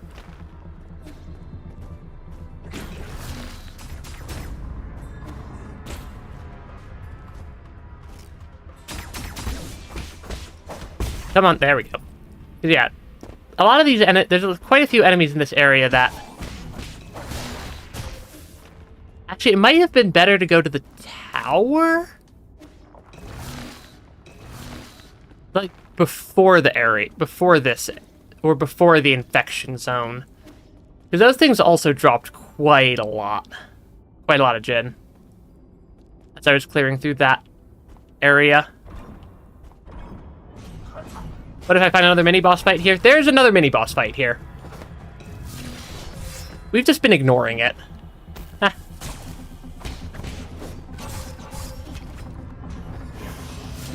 Yeah, we've just been ignoring the other mini-boss fight. Because I don't want to deal with it right now. The Celestial Guardian guy down below. Because they melt me to death. But they very rapidly kill me. This does not feel like the fastest loop for money. Yeah, this feels like there's definitely a better loop for getting money here. This is slower than my... Because that one's slower than my, like, early game loop.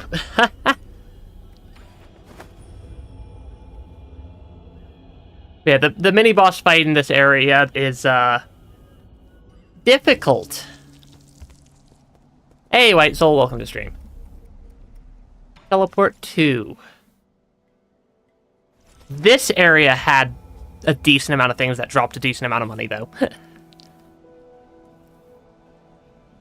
Especially compared to Empyrean District, it really doesn't.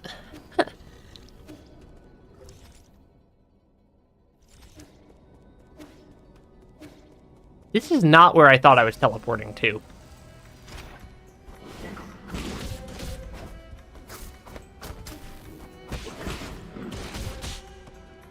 Yeah, this is definitely not where I thought I was teleporting to.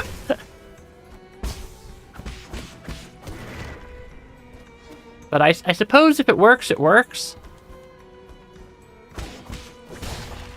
Because these guys do drop a decent amount, regardless. So... There was another guy here. Come on. Take out the dog.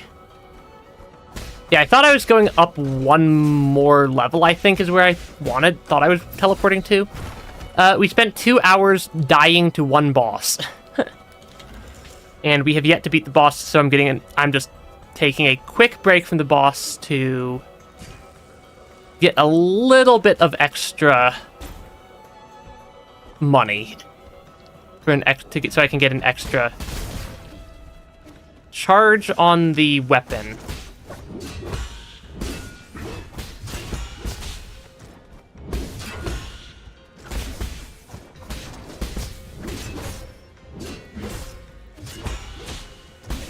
This enemy has a lot of health for being a common enemy type.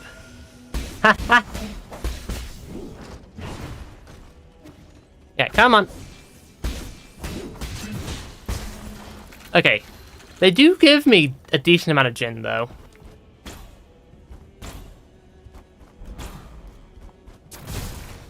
Because, yeah, I'm trying to... If I get... It was what? 2,500 for the extra charge on the bow. No, we definitely have not beaten the boss yet. Because, not the easiest boss fight. I think I might just go to the spot where I actually thought I was gonna go. Which is not actually that far from here.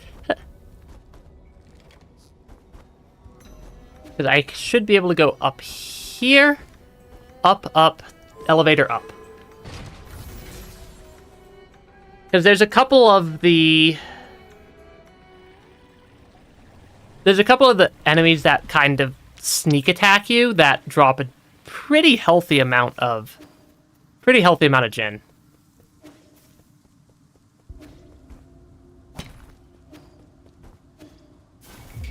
Where are you? There you are.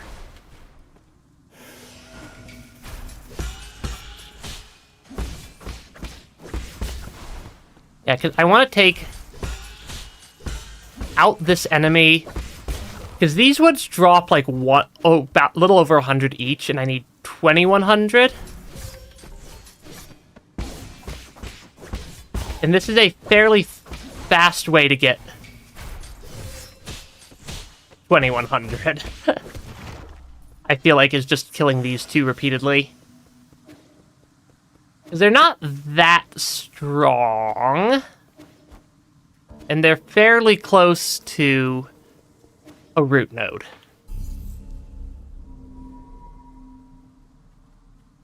Okay.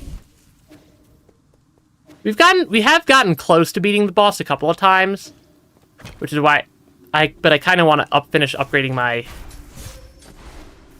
So the first attack that they do is a little bit hilarious. Come on. Yeah, where he like kind of just jumps at you and attacks you exactly one time.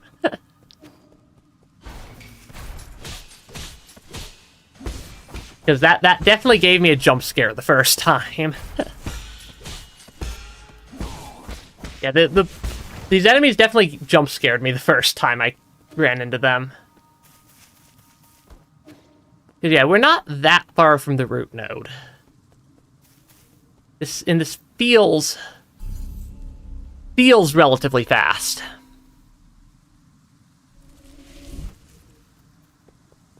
Yeah, this feels relatively fast. And we might also get a +1 on the level. Come on. Ah, shoot.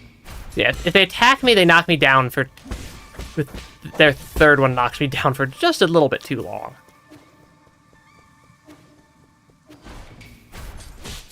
One, two, three. I need to heal.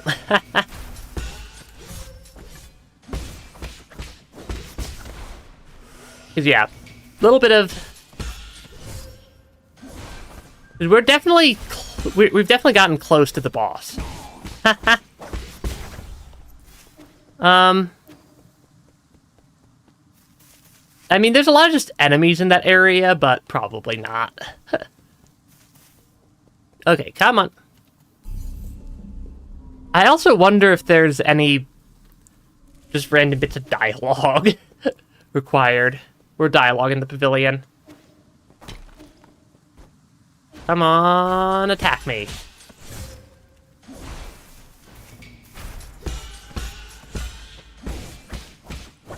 Because yeah, these enemies are decent for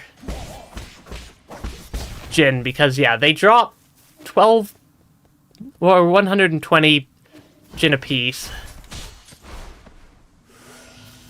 Really? Come on.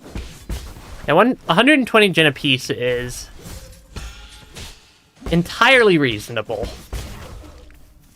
given that how close it is to a root node. And given how close this is to the root node, I just want the extra bow charge so I could deal a little bit more ranged damage to phase 2. Yeah, phase 2 is a little bit rough.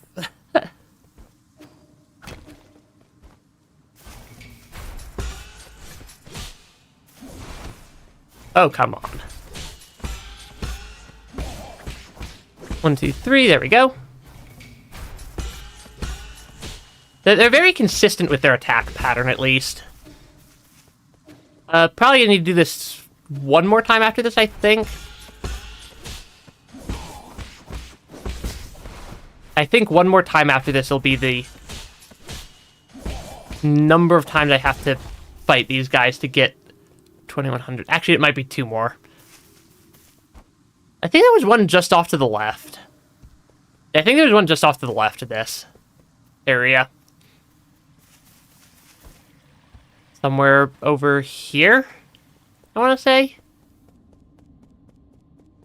That is way further over than I thought it was. Yeah, that's way further over than I thought it would have been.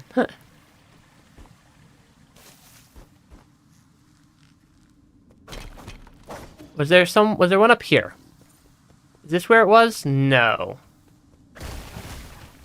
Because there was a third one that spawned somewhere in the general area. I just don't remember where.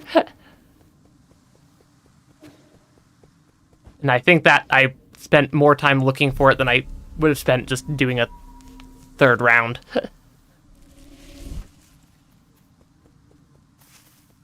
Did I rest of that root node?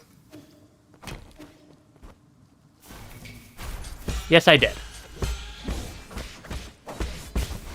Okay, there we go. 1, 2, 3, attack. There we go. Yeah, these enemies are really not super hard. I might just go for the full go to the extra skill point, because we're over 3/4 of the way there. If you look at the thing that I have now learned is an experience meter in the top left corner. We're close to we're close to a level up.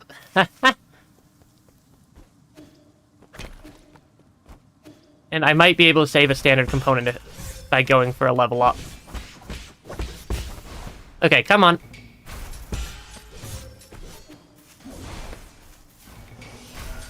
One, two, three, and kaboom.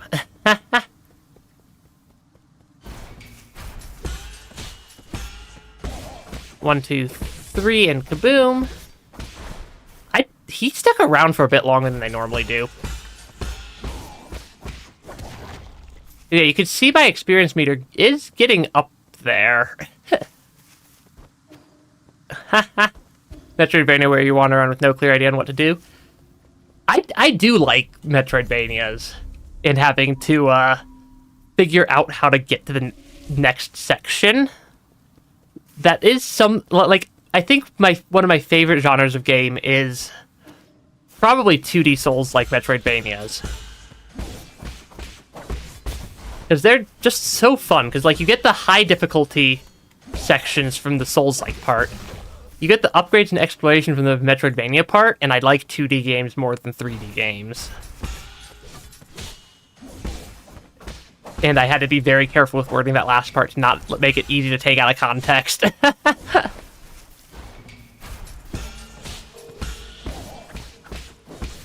Cause yeah, we're close on one more level. And I don't know if levels increase my attack damage or not, or what they do.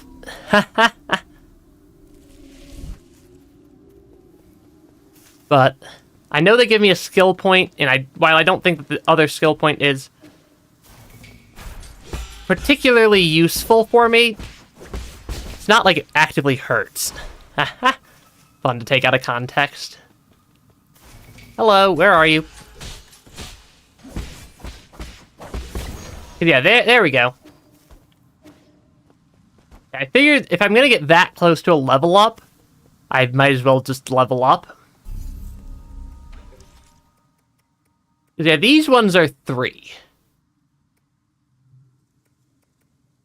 But as your fan after picking up the spawn point's not the best. That is technically another bow charge. And we are generally heading back towards the boss once I finish blowing all my money that I just grabbed. Bold of me to assume I ever had context.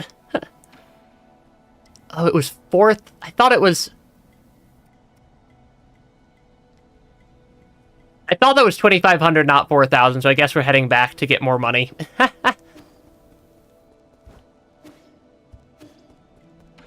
Okay, then. You found what you were looking for. Hmm? Not Solarian business.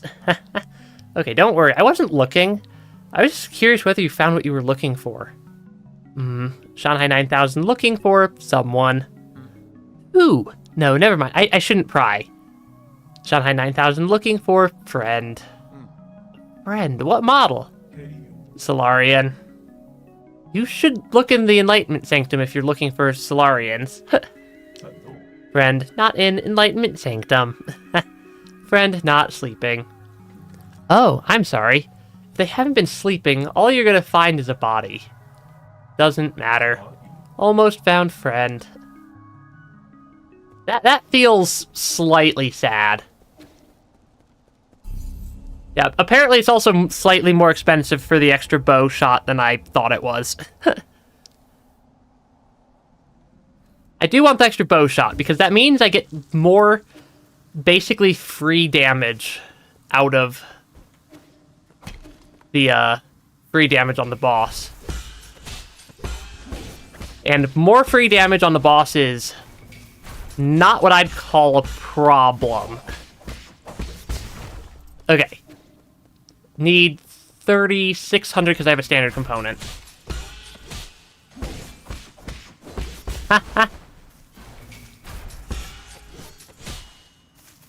Yeah, the poor Shanghai 9000s. They were all here to, like, help the Solarians, and then all the Solarians either went to sleep forever, or, aren't doing so hot right now. Outside of, like, the handful of us that are on something, whatever the council is. The game still has not really explained what the council is in very many contexts. I mean, I can deal a surprising amount of damage to these guys. Okay, 3,000. This is also way faster than it used to, than the other spot.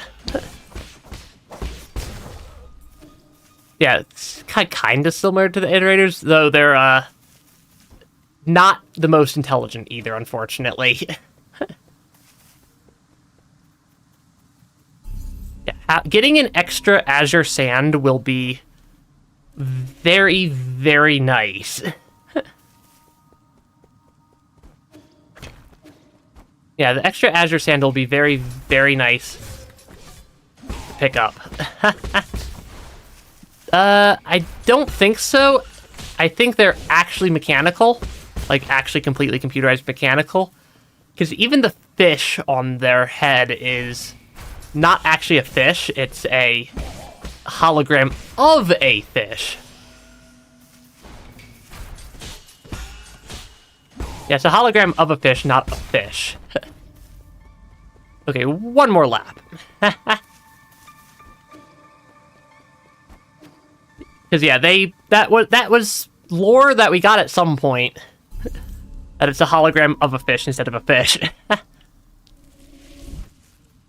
Or like a computerized display or something.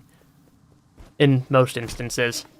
Because a number of them do have fish on what appears to be fish on their heads. Come on. 1, 2, 3. That was not even remotely close to what I meant to do there. Ah, well. We'll get up to the correct amount anyways. Hey, thanks for stopping by, White Soul. Come on. Come on. Come on, money. Lots and lots of free money. Okay. Yeah, I can recycle a standard component for another 400. Fairly easily. And it's an upgrade. It's a it'll be a fairly useful upgrade. Boss fight's hard.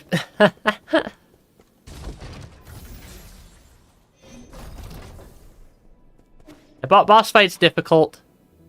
Recycle standard component. Confirm. That's 4,000. 4,000 not that long ago would have been like a completely unreasonable amount. Okay, we now have what appears to be max arrow charges. Which, I'll take max arrow charges. Because it's just one more thing to have in our arsenal. A mechanism can be broken by unbounded counter. Do not swap my bow over. Okay. One walk through these ones. Okay, there we go. Back to boss fight time. Taking a quick 20-minute break from actually trying the boss fight also helps quite a bit for me being able to not overanalyze the fight. Because in a lot of Souls-like games, if I spend too long in a fight at once without taking at least a minute or two of break, I'd like completely lose the plot of how to do the fight.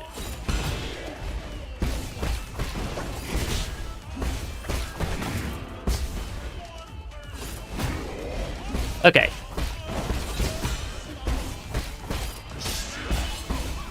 Come on, boss fight.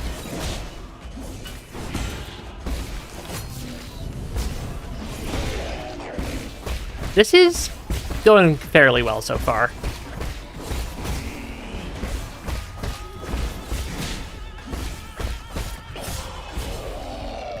Okay, I'm gonna grab that. I actually probably should have used a heal instead because this gives me a net Azure Sand at this point.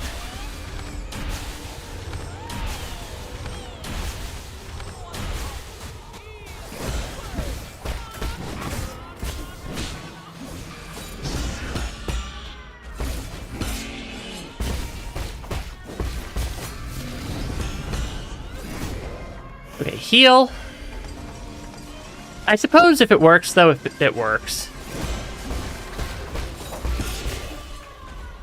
Come on, boss fight. With way too much fire.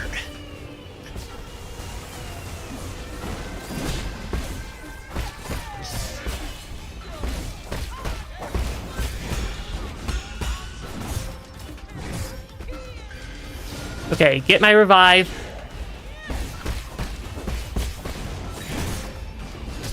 That, okay.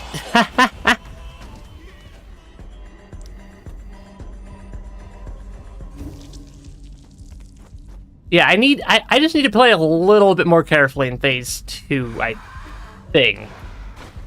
I think is the big thing right now. It's just, yeah, play a little bit more carefully in phase 2, and I should be good to go.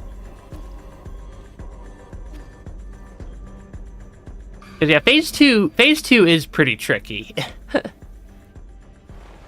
There is a lot of stuff happening there.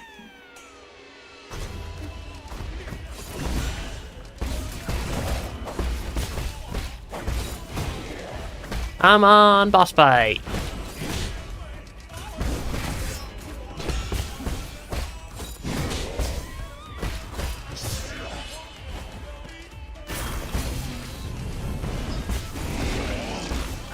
That is not the smoothest start to phase 1 I've ever done. This one's not going great.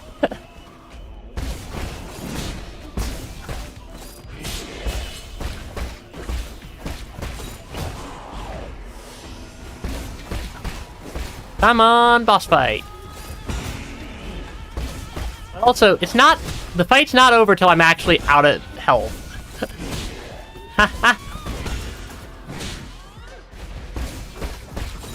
And the fight's not over till it's actually over.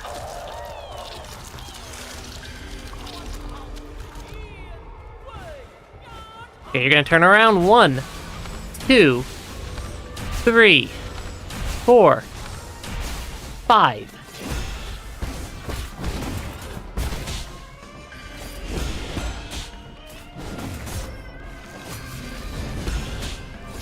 That did not feel like it should have hit me, but it did.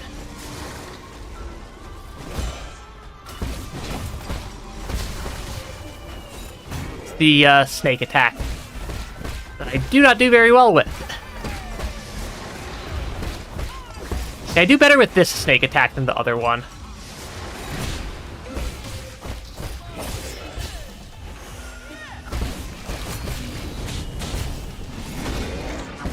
That was a very, very good counter right there.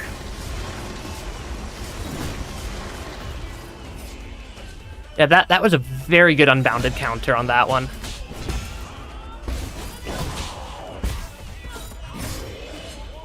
Okay, that is a bit lower than I would like on my health. The unbounded counter timing there is much faster than I have been anticipating it being.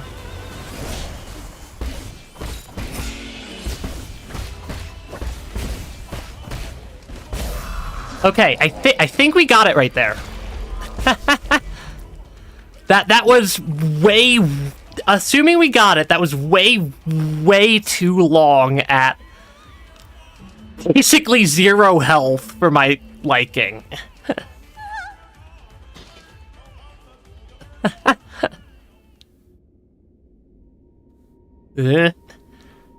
I think something's slightly wrong with his face. No, what have you done? Hooksy! Now I feel somewhat bad. I put so much effort into his makeup. His corpse has almost completely decayed. Before liftoff, he was already in, Shut up! So what? He'll be fully cured as long as he keeps getting his shots. Hooksy. Yeah, cats don't always land on their feet, apparently. Don't listen to him. New Kunlun has done away with sickness, old age, and death. I don't know what sound to make there. We'll stay here together until the end of time. We promised as much. I do feel kinda bad. Once you get better, Hooksy, let's go to the theater together, okay?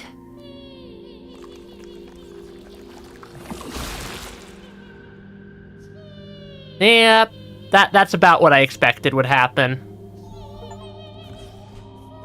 At defeat Hooksy and Nua. I feel somewhat bad about that one. that is quite a sad ending there, or quite a sad ending for those two. Don't dwell on it. This isn't their fault, and it's definitely not yours. Beautiful, just as our clan's lead actress should be. I do feel kind of bad for how those two wound up. I'm developing a new cure, but I can make an exception and let your brother try it out.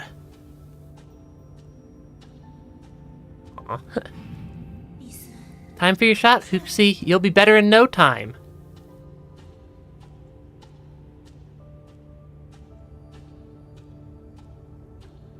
I feel bad for how their part of the story ended.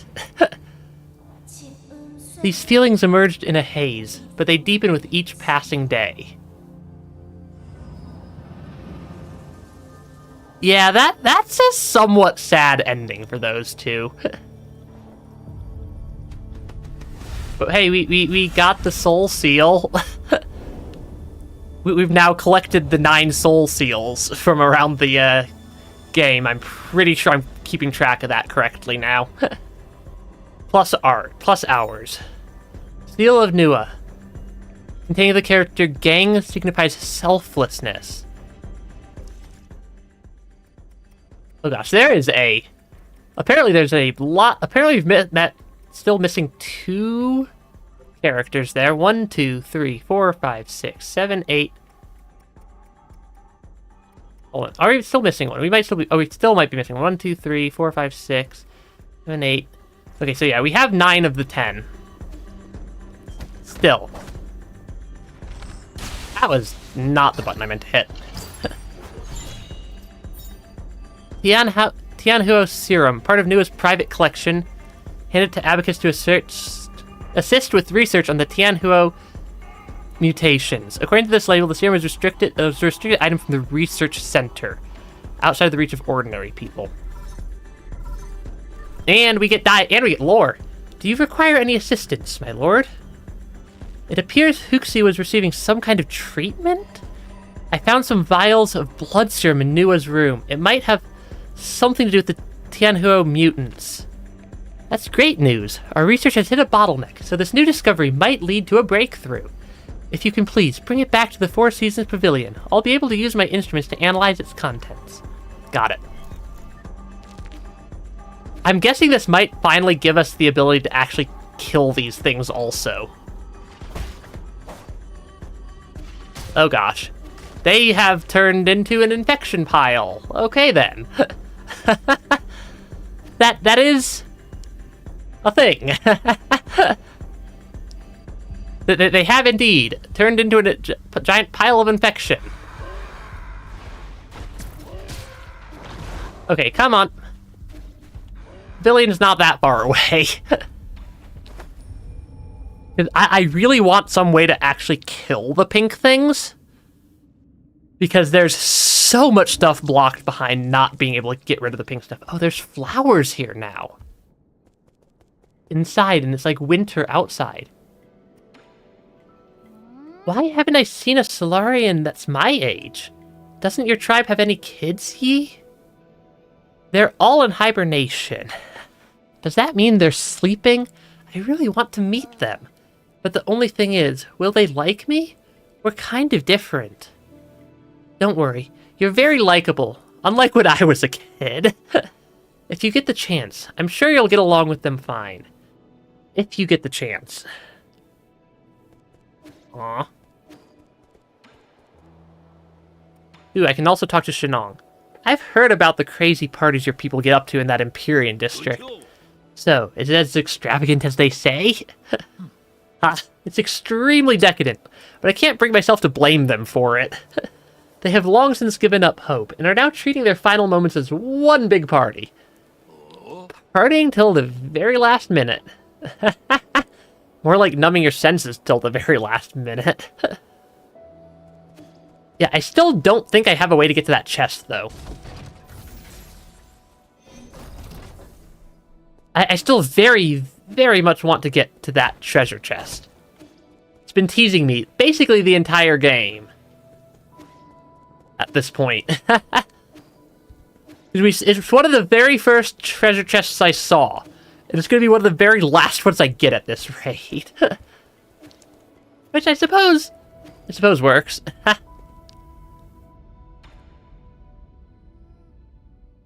Okay. You have returned, my lord. Is this the blood serum? I shall begin the analysis right away. Beep boop, beep boop, beep boop. That's entirely my own sound effects. Lord Yi, Lord Kwafu, I have completed my analysis on the blood serum. I must say that the results are full of twists, turns, and some unexpected developments. Stop beating around the bush and get to the point. Yes, my lord. Instead of being an antidote to the Tianhuo, it instead changes its form. It's basically a catalyst for the continued mutation of the Tianhuo. Is that why they all turn into monsters? All because of the serum injections? The mutant's condition itself is also infectious, so I can't confirm the exact number of those that were infected through that vector. If you require it, I can give you an estimate using simulations. No need, not when we've already confirmed the source. Who would deliberately do such a tedious thing? Think about it. Who has done the most research on the Tianhuo? Who has the technology to do this? The answer is obvious. Aigong? This doesn't seem like something she would do. Why? Who knows? But I'll be hearing from her soon. Abacus, can you find a way to eliminate these living corpses? They keep regenerating. On that subject, I have good news and bad news. Uh-oh. Start with the bad news. Who would ever want to hear the bad news first? You got to start with the good news. That kind of negativity will be your ruin. See, but then you end on the good news, so that's what sticks in your mind for a long time. Abacus, what's the good news? The good news is that we have indeed discovered their weakness. If we know the genetic sequence responsible for their regeneration, we can permanently destroy it. The bad news is that these mutants are an amalgamation of different genetic sources, making it impossible to trace the original genetic sequence. Does that mean we need to find the original cells? Where should we start? Based on my calculations, these cells were obtained from a Solarian, one that ages very slowly. Like the imprisoned Kanghui? Could it actually be ye? You haven't aged ever since the incident. My apologies, but I have already run those tests. Neither Kanghui's nor Yi's genetics correspond. Are you sure it's not Yi? Try running those tests again. He has the most enigmatic body in all of New Kunlun. Lucky for us, I have something that might come in handy. Kanghui's dead, though. I'm guessing that the long life person would be G. That's my initial estimate. Yeah, this is G's hair. Lord G's hair. And analyze it. These might be the cells we've been looking for. Because, yeah, he is immune to the Tianhuo virus, and he has lived for a ridiculously long time. Please wait patiently, my lord, as I run the comparison system. Do-do-do-do-do, beep boop. Bop beep boop. Okay. As you had predicted, Lord Yi, G's cells in the regenerating gene sequence from the Tianhuo mutant form a 99.97% match. Good enough. Based on this data, I have successfully discovered a way to break into their mutant cores. I've designed a special device, and now, as long as you add it to your talisman system, these monsters will no longer be an obstacle to you. What materials will you need for this device? The way it functions is simple, and the materials are readily available, but the work required to make it is extremely complex. It should only be attempted by an exceptional craftsman familiar with basic mechanical principles. Are you saying that in front of me on purpose? Save your flattery and give me the blueprints already. Okay. Of course. I shall leave this to you, Lord Kwafu. I thought for a second there that they were going to say that Rui was going to say, here, give this to Schwan instead. Done. Let's get this on you. Super Mutant Blaster, a special device designed by Abacus and modified by Kwafu. Its name demonstrates Kwafu's unique tastes. Fully integrated into Yi's talisman system, this device triggers automatically upon talisman detonation, destroying the mutant's cores and granting them eternal rest. You really don't have a knack for names. It might look simple, but parts of it were really tricky to make. Nothing I couldn't handle, though. It won't break on me, right? Do not doubt the skills of a Ying craftsman. I will doubt the skills of a Ying's craftsman. I will not doubt the skills of Schwan, though, so now I'm confident. More like help get in the way. Well, I guess he did contribute a tiny bit. See? You two have been getting along pretty well. You're imagining things. We are fundamentally different beings. An ape-man will only be an ape-man. But let's not get sidetracked. You know how to use it, right? I've already set all the parameters. The device will trigger automatically upon contact, releasing a surge of energy that will burst inside the mutant. It should basically work like your talisman system. Okay, I can finally deal with the living corpses in the Empyrean district. I can also help with the living corpses thing, Yi. You will stay right here while I conduct my business. If you get bored, ask Uncle Chubby to play with you. You're really good at making life difficult for others. I will take being able to... That is new text right there. I like how vibrant this area's gotten due to all the stuff, or the pavilion's gotten due to all the stuff we've given to Schwan throughout the game. I'm gonna go... It did respawn Huxi as a infected corpse. I wonder if I can't... How does that work? Okay, that actually just blows them up. Okay. That is... Ooh, maximum level reached. How do I get the last other skill points then? I'm not entirely sure. But it did turn Huxi into a corpse thing as well. So I'm just going to go check that out. Or rather, it attached him to a corpse thing. Oh, come on. I should know how to parry stuff at this point. Okay. That is slightly sad looking. That is still slightly sad. Twin Tao Fruit. Massive number of skill points. That is... Yeah, that's 5 skill points. That's a lot of upgrades very... Or that's, I guess, technically only like 1.5 upgrades. Okay, come on.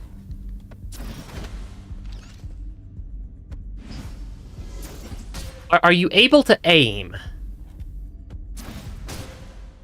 Am I able to counter?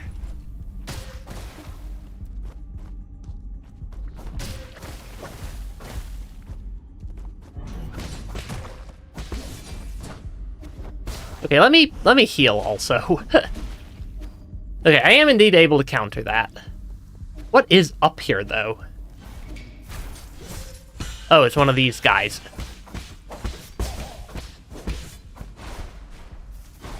Who I took out quite handily there.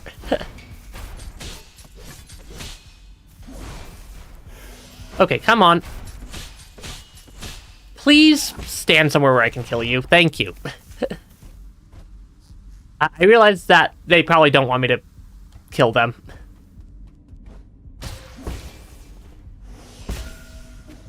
Okay, so I do still have to zero out their health. Gotcha.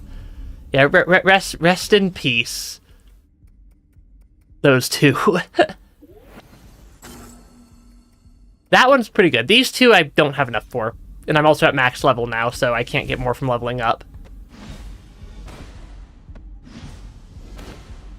Okay, so yeah, when I have an unbounded counter, I get an extra charge. So that actually lets me very quick. That's actually very fast. Like that is like legitimately a fast way to get a quick key charge.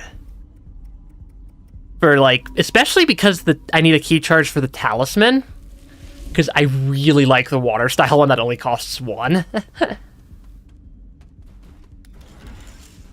But now I should actually be able to take out some of these, yeah,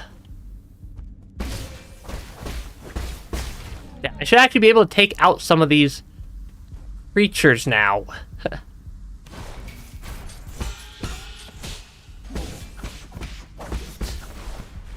Yeah, because I should be able to take damage to some of these creatures now.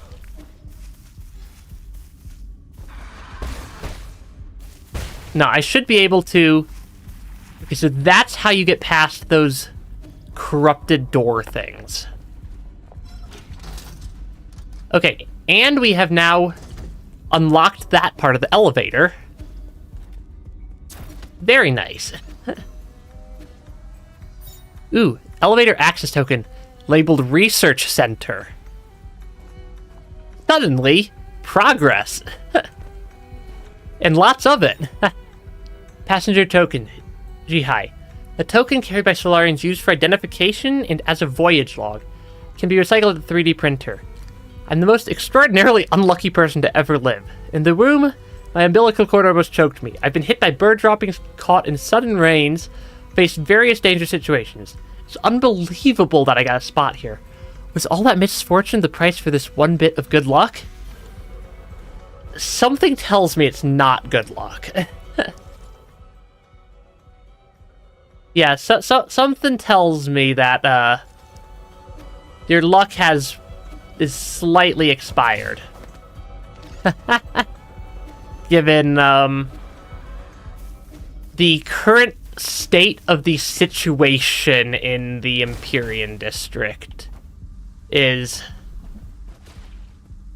appears to be somewhat suboptimal. Yeah, I think he has the worst luck I think that poor dude has the worst luck physically possible. And not good luck.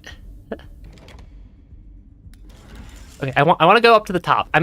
Because there's this extra passageway off to the left that I want to get into. I'm guessing that they still respawn if I do this. Which I'm guessing I'm kind of testing that theory. They do indeed.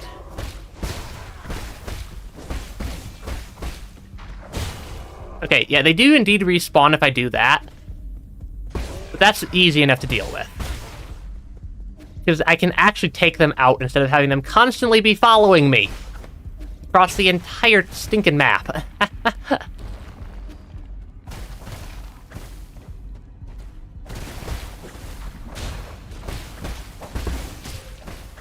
Okay, there we go. Yeah, they're fairly easy to take out. Now that I actually have the equipment to deal damage to these things.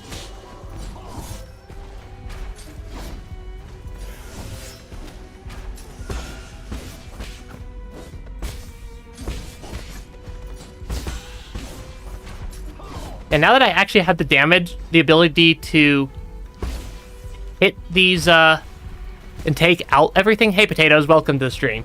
And now that I can actually take out this basically zombies, I'm happy with that. Because, yeah, that they are moderately difficult to deal with.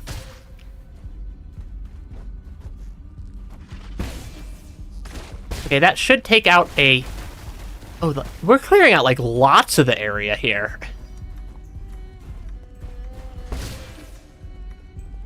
Come on.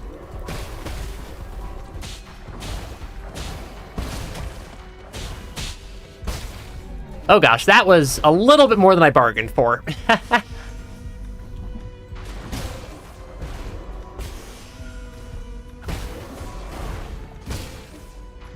Yeah, there's two of them up there.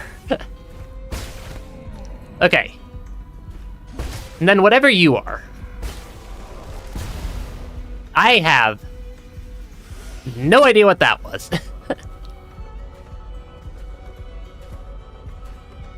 Come on, attack me.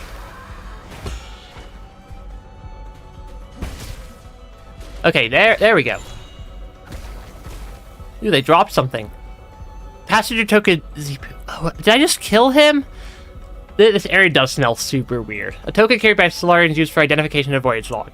New Kunlun's a great environment to be in, but I'm finding my bed to be a little uncomfortable. Good thing I brought my own small pillow. No one will be able to wake me once I enter hibernation. But if we do find a cure to Tianhuo, how will I know whether it's a dream or reality? This game has so many, like, random, slightly depressing sections. Just, like, everywhere. Take out all the, zombie cats. Yeah, take out all the zombie cats here.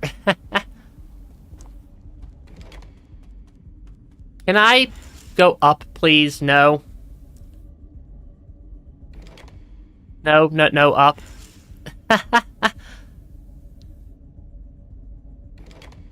I want to go up because up is where the root node is. Yeah, probably a mixture between perfume, expired food, alcohol, and rotting flesh. I'm not sure what the mutant Tianhuo virus smells like, but it can't be a good smell.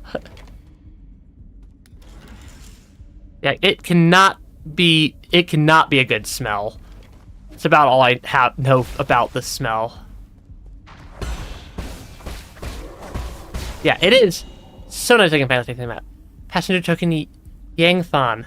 Today my big sister said I should write my thoughts down so you can hear it when it's sent back to Panglai. Hi, Mom and Dad. Gigi and I are both very brave.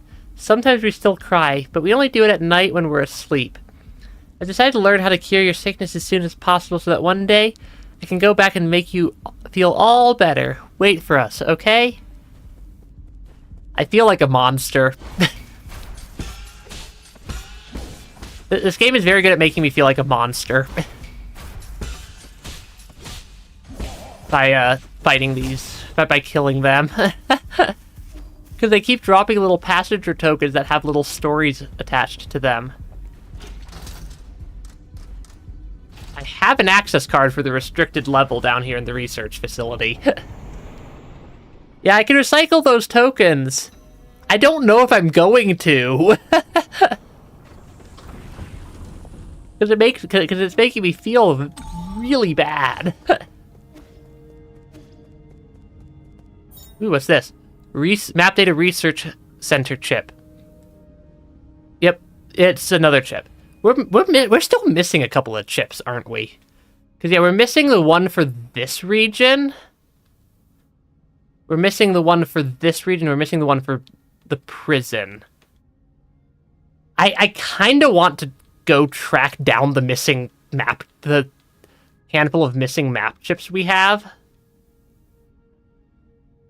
Because it's kind of bothering me that I don't have a complete map. I might do that once I get to a root node. Whoop whoop. Yi, can you hear me? There's something I felt was off when I woke up, but we never had a chance to talk about it. What is it? Do you know about the Dusk Guardians? I don't know much, but I've seen them mentioned in some documents. The Dusk Guardians are staff responsible for maintaining all operations at New Kunlun. Over the past 500 years, while the Solarian passengers slept, they worked to ensure that everything kept functioning. I thought New Kunlun's systems were fully automated. Well, relying solely on automated systems comes with risks. What's more, since you were in charge of developing the autonomous systems, Aigong was worried that you might have tampered with it. After you were out of the picture, she greatly limited the scope and clearance for all high-intelligence systems, including Abacus. She then personally recruited the Dusk Guardians, which report directly to her. This is a lot of lore very quickly. I never had the spare time to play petty games like this. How have these Dusk Guardians stayed alive for so long? Have they been genetically modified like Chiyo? No, they're Solarians. It goes without saying that they were also infected by the Tianhou virus. Aigong's strategy seemed to be to use them in shifts, which prolonged their lives. The weird thing is, when I woke up, I couldn't contact a single Dusk Guardian. It's like the entire organization had evaporated into thin air. That's the first time something like it has happened in over 500 years. That explains why everything's falling apart. Could the mutants have something to do with why the Dusk Guardians vanished? I don't know, but they were effectively Aigong's personal guard, so I wouldn't be surprised if they were conducting shady activities. Their headquarters is inside the research center. You might dig up something there. Yeah, I do want to try to go finish my map. I do also kind of wonder how much the tokens recycle for. Because if it's a or the passenger cards, if it's a large amount, I may temporarily quash my morals to okay, that's a reasonable amount. But I'm not sure that's enough for me to yeah, I might as well buy the Jade.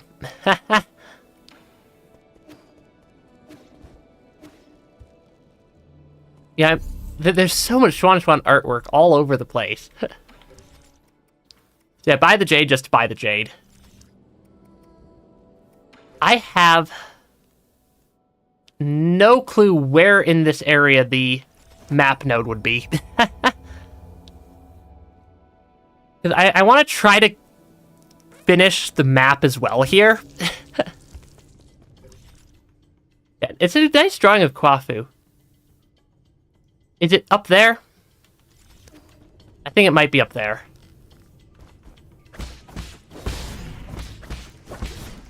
Because also, everything in this area is like ridiculously easy for me to deal with at this point.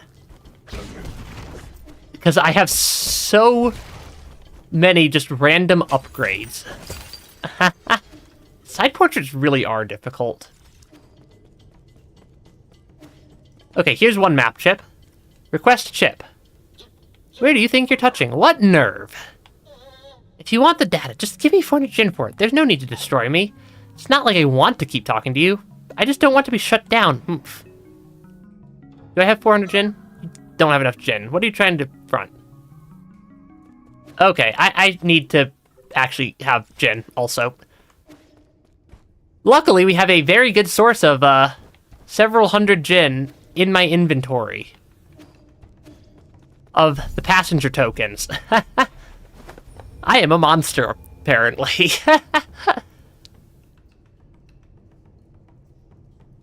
Yeah, apparently I am indeed a monster. It's not like they're using their passenger tokens anymore, right? Right? That they've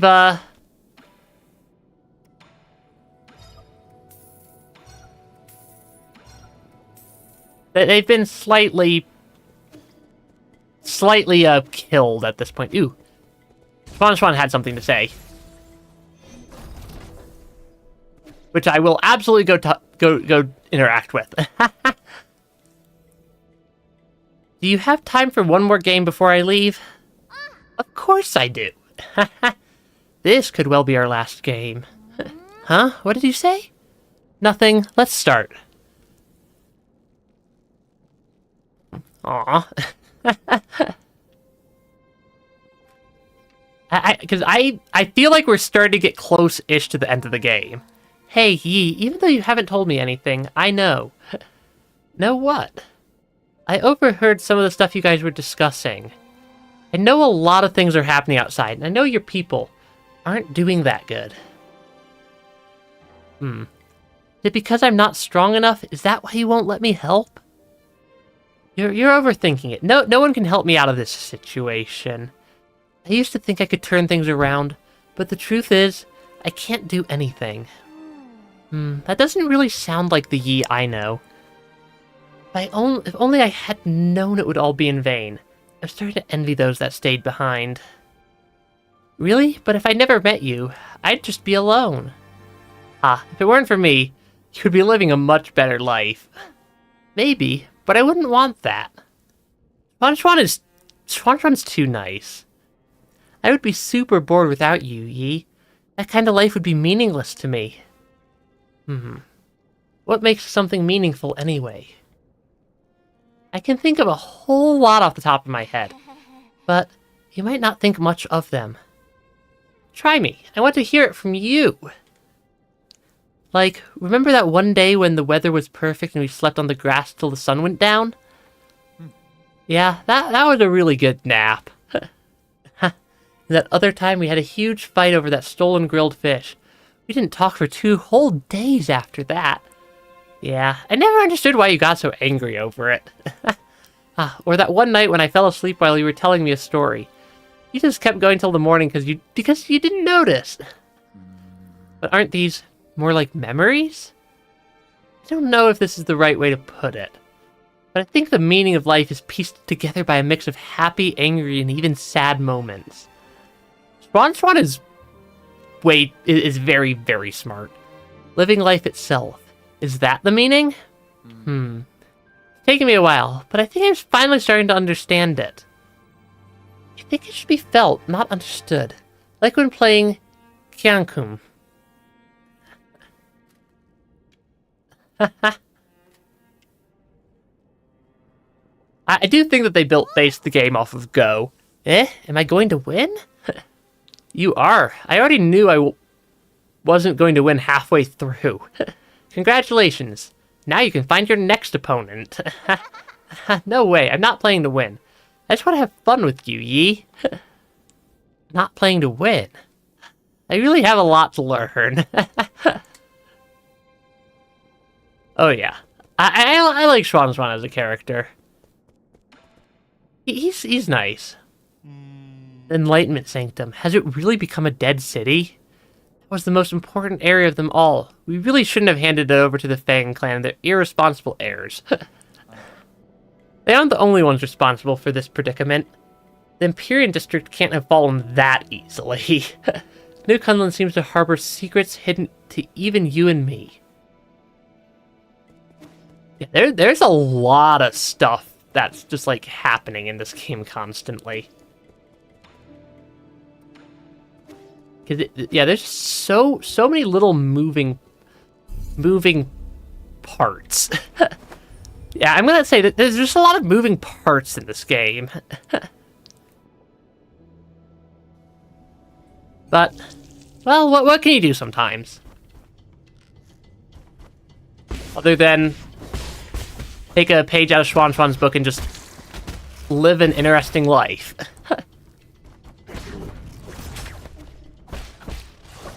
Okay, take out... I do remember having so much trouble with the boat ride in this area. So many streams ago. Only here for the chip.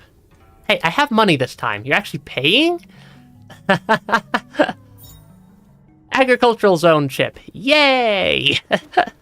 Hey, Alexander, welcome to the stream. I'm currently collecting a handful of map chips that I apparently missed at various points in time. Because, yeah, apparently we missed 2 to 3 map chips. I don't know if prison and non-prison have... Or prison and factory have the same map chip. And I also don't know where the map chip is here. I'm just seeing if it's going somewhere on the map, or if I'm going to just need to explore prison a little bit.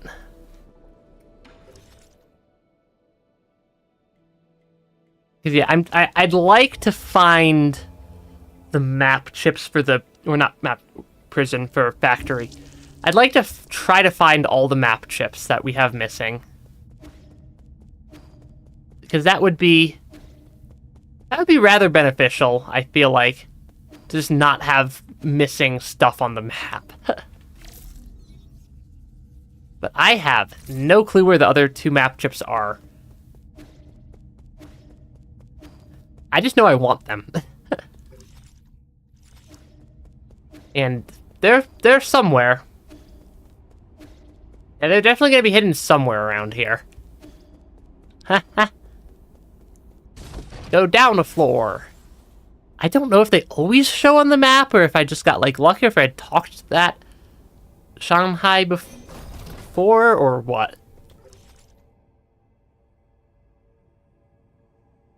Because, yeah, there's a lot of just area in this area. But we can move around quite easily at this point.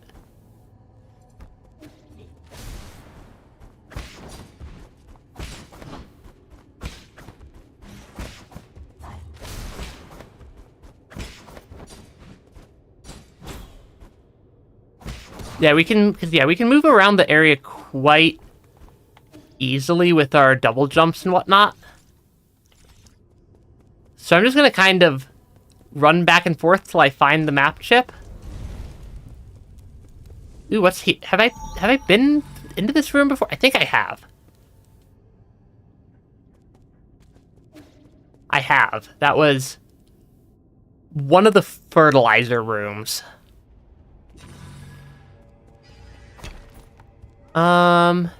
Map chip, where map chip at?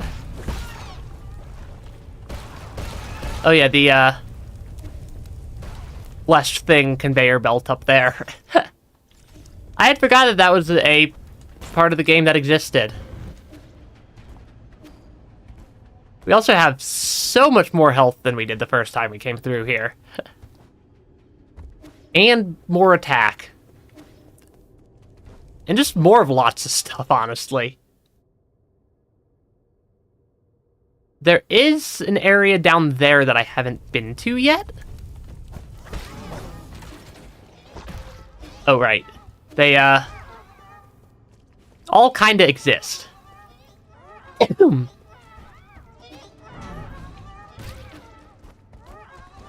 These things are freaky. It's also not where I needed to go.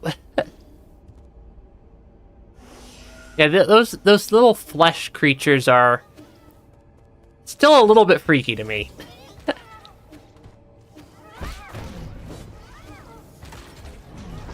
I wonder, do the flesh creatures count as... No, they don't count as weird infected.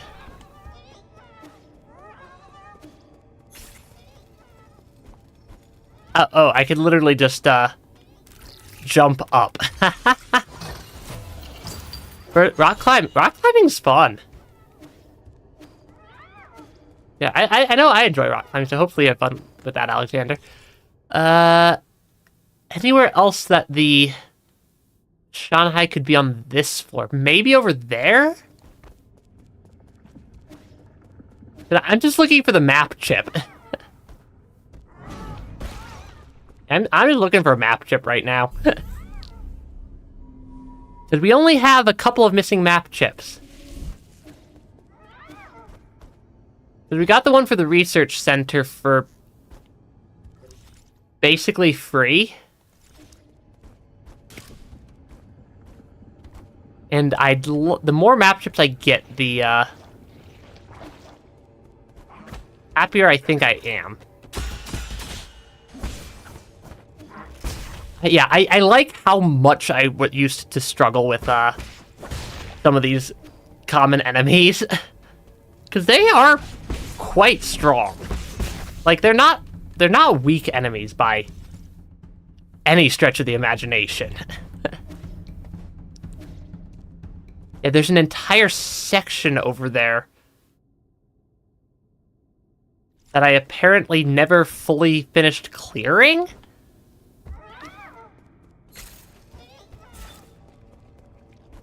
Yeah, an entire section I never finished fully clearing out. Ow.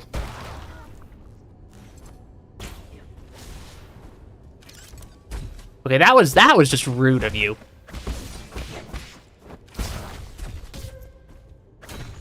Okay. Because, yeah, there's an entire section. Had an unrelated accident a while back.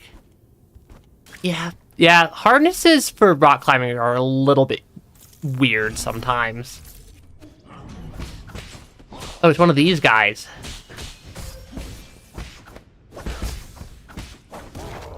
Okay, I definitely know how to kill those guys, because we fought quite a lot of them before, actually.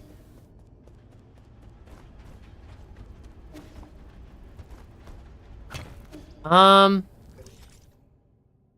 don't think it's this area.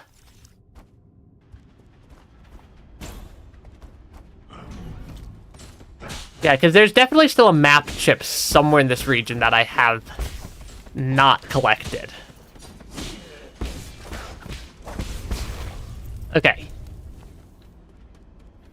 I want to know where it is. Ooh, that is a... I mean, it's a poison. I'll still take a poison. That's not a bad combo. Or that's not a necessarily bad thing to grab. But I don't know. I don't think that the Shanghai's on this floor at this point. Unless it's like hidden behind.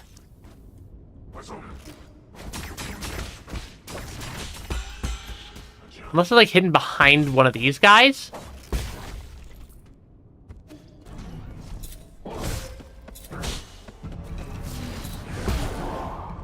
This guy does not have a lot of health. And yet he's still gonna kill me. Because he is still a boss. Yeah, still still a boss over here.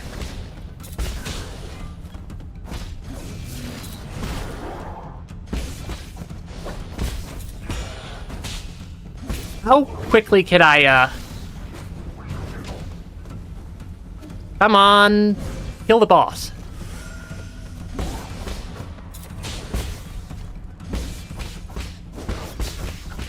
Not too bad.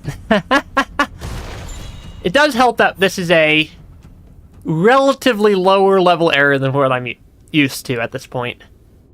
So what if you charge actually you charge strike to deliver a more powerful strike? Interesting.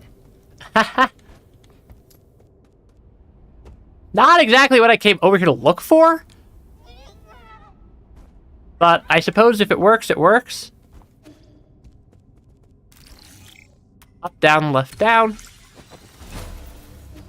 I'm looking for this. This is what I came over here to look for. Hello, sir. Enjoy a sublime eternity amongst the evergreen foothills of intruder. Really? Really? I suppose? I suppose that is a thing that can happen.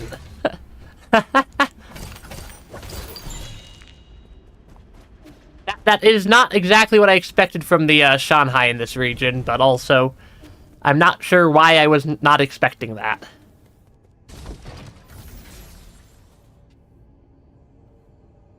Because, that should not be surprising.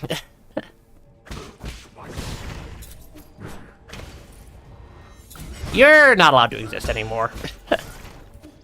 Yeah, there's a number of relatively strong enemies in this region, but also they're not really that threatening relative to my current baseline of what I'd consider threatening.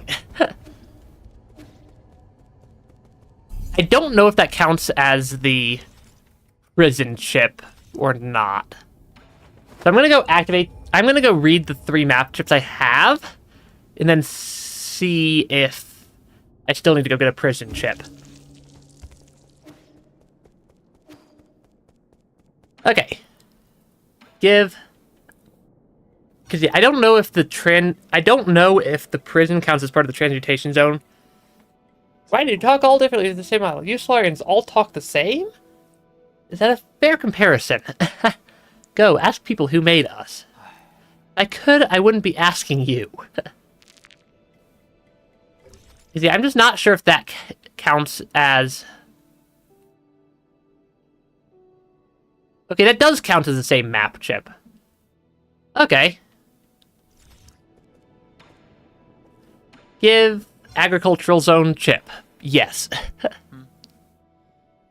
Uh-oh, did the stream just hiccup? Now, aren't you running the risk of getting assimilated by receiving all these chips from other robots? Enjoy sublime eternity amongst evergreen foothills. New Kunlun, the second home of your dreams. Forget it. You're not cut out for this. Map data chip. Red. Research center chip. Research center scary. I do remember picking up a broken assistive robot before takeoff. Shanghai 9000, not broken. Shanghai 9000, good as new. Only one goal. Since rolling out of the factory. Before goal is complete, Shanghai 9000 won't go. Map data for you. Yeah, it is a... Yeah, research center's a moderately concerning area to me. Okay, we are still missing some assorted items. But I think I have all the map chips for areas I've been to at least now. Yeah. Oh gosh, that freaked me out for a second there, the stuffed Yi over to the side.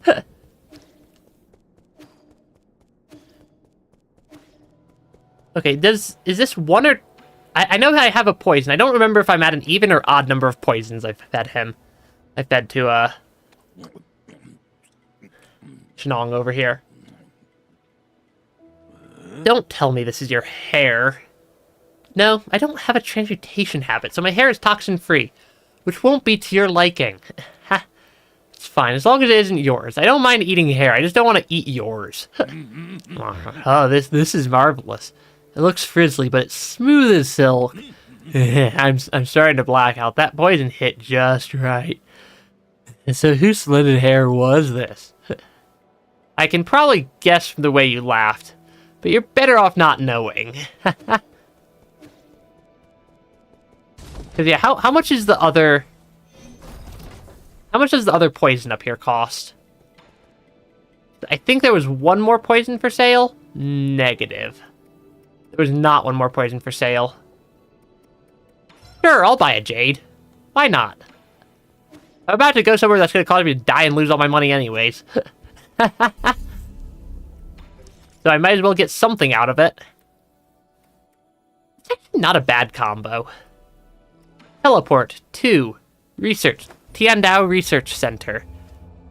This area scares me.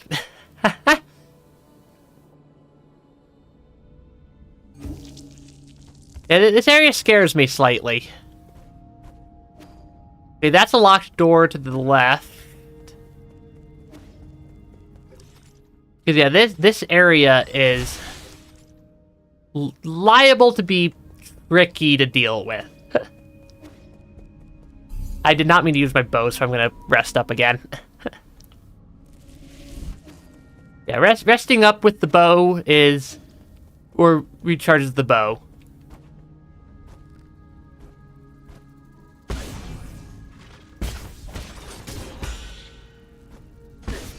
Okay, that should take that one out. Yeah. Mildly concerning research, more like it. More like... I'm not entirely sure what they were supposed to be researching, but it's probably not how to kill all the inhabitants of New Kunlun. It's probably not what they were supposed to be researching, but that's what they wound up researching.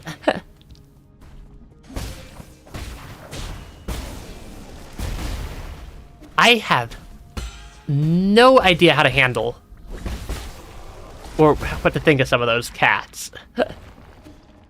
It's like a bulk heal. Gotcha. It's like a bulk recovery thing.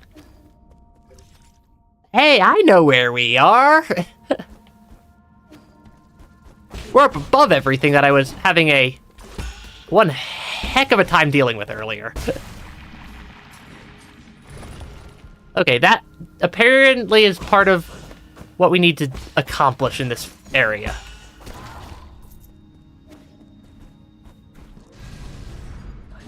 Why did you respawn? You're not allowed to respawn. That's very rude of you. Yeah, the fact that this guy respawns is very rude.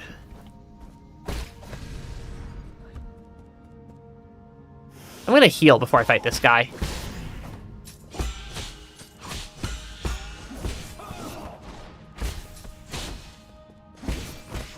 Come on. Okay, that was actually not that bad. Yeah, there's... I could actually kill the, freaky... It does have a rather nice interior. It is a very research-centery area. It just also happens to be made out of nightmare fuel. Standard component. Is that really all I get from that? Is a singular standard component. Singular stinking standard component.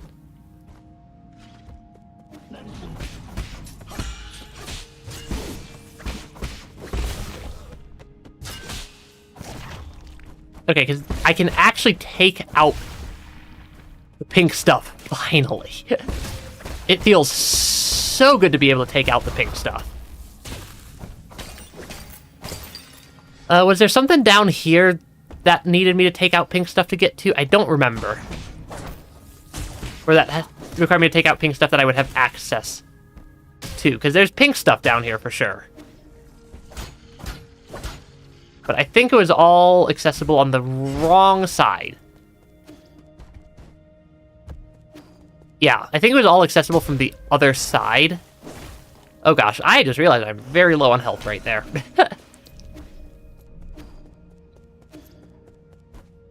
Yep, we did finally get the can kill research mutations add-on.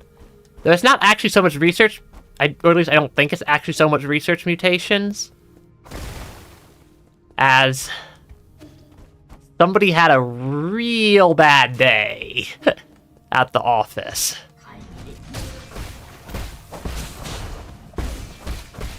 Yeah, so somebody had a real bad day at the medical facility. Okay, what's up here? Is that one still locked?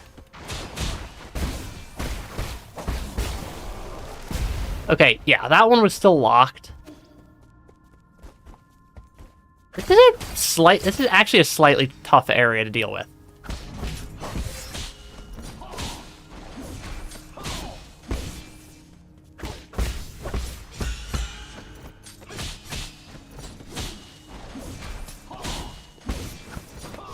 Because, yeah, they have a lot of health. And I do not have that much health. I did apparently get to use my bone extra life there, though.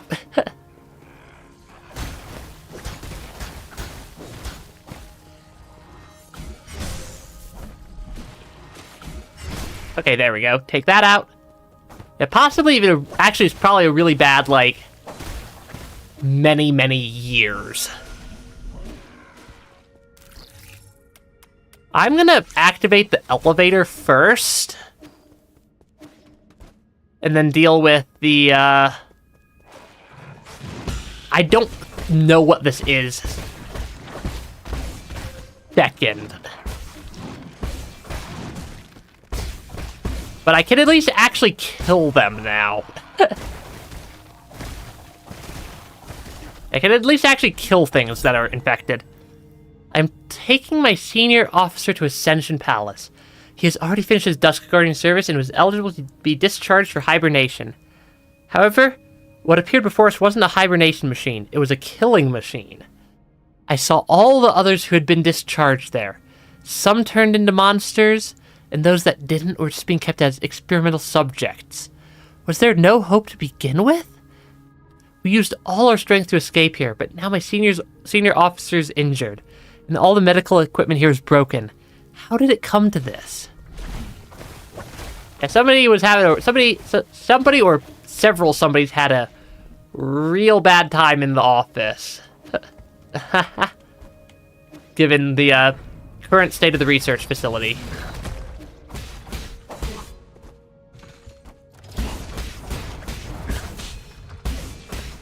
Come on.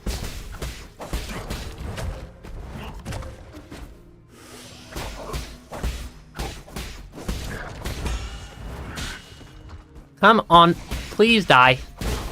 I am starting to get low on health. It might be useful to take a short... Oh, we're basically right back at the root node. I was about to say, it might be useful to try to find a shortcut back to the root node. Speaking of shortcuts back to the root node... Speaking of taking shortcuts back to the root node...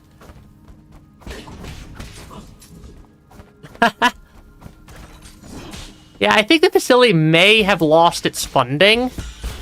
And research ethics.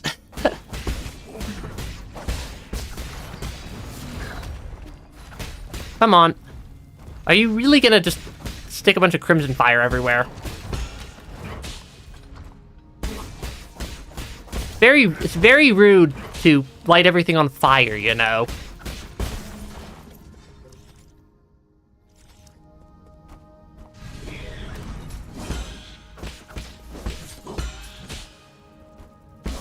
I mean, they have unlimited robot guardians. I need to figure out how to get up there. I want to get up there.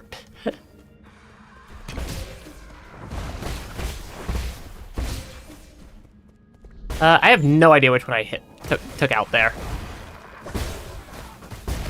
Okay, there we go. That sort of works. And we get another passenger token. Before I knew it, I found myself far from home. The cramped cabin intensified my longing for the familiar street corners and the lively noodle shop nearby.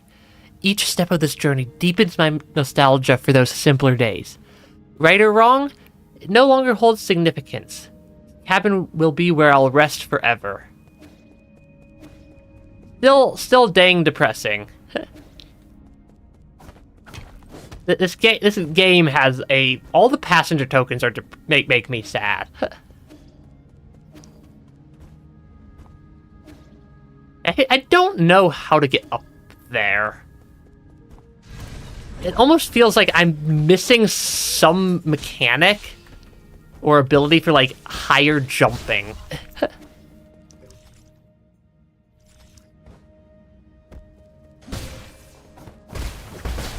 Okay. Oh, it's one of these things.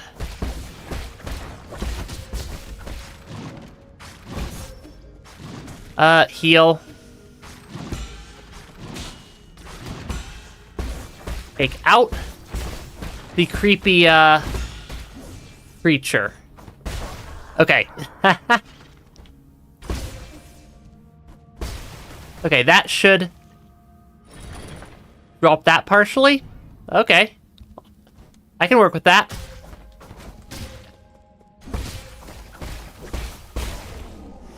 I can work with that.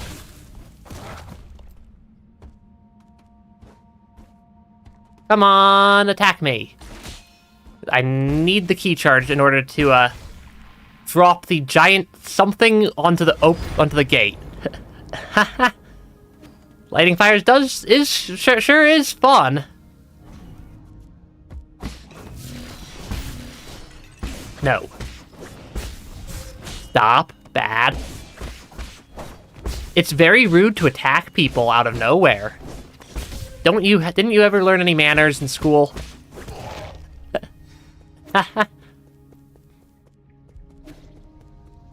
So we're just on the other side of that barrier?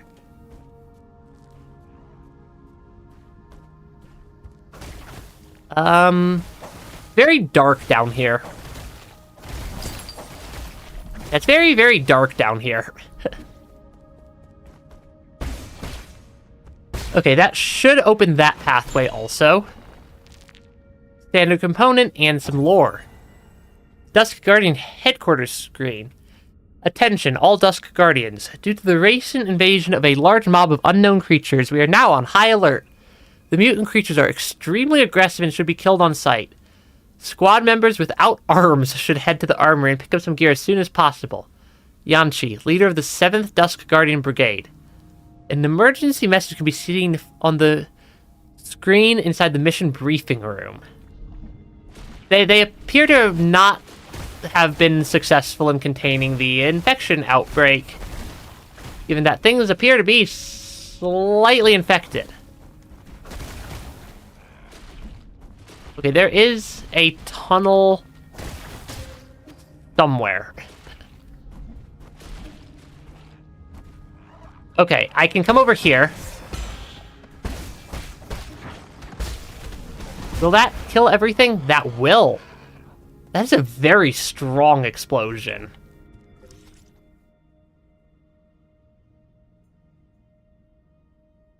Oh, there's also another room over there?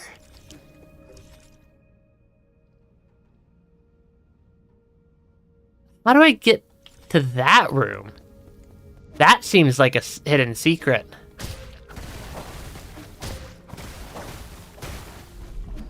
Okay. That seems like a hidden secret over here. Oh. I'm like, what hurt me? I walked straight into an enemy is what hurt me there. Oh, it's because I can't get over there yet. I have no idea if I should go back to the root node right now or not.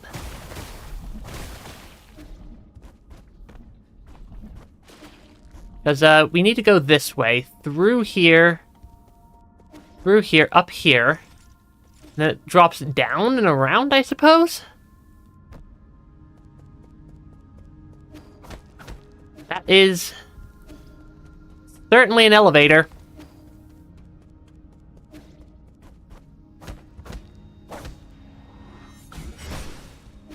Yeah, that is indeed an elevator. I suppose I don't have any other options. Yeah, I think the facility is, fall into a pit of enemies. I kind of expected that also, though that is still entirely a possibility at this point. Okay, root node. Never say no to the root node.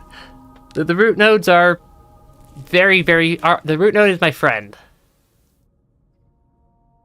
We're in, like, an entirely new part of the area. Oh, interesting. Incoming signal. My lord, you are not far from the last soul, Aigong.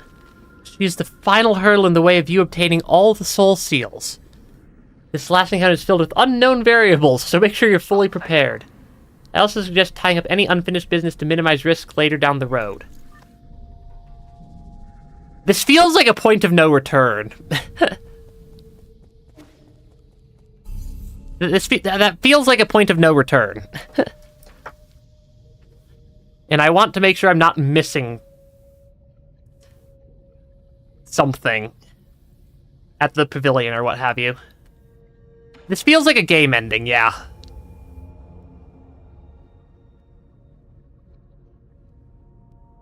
Because I know there's more than...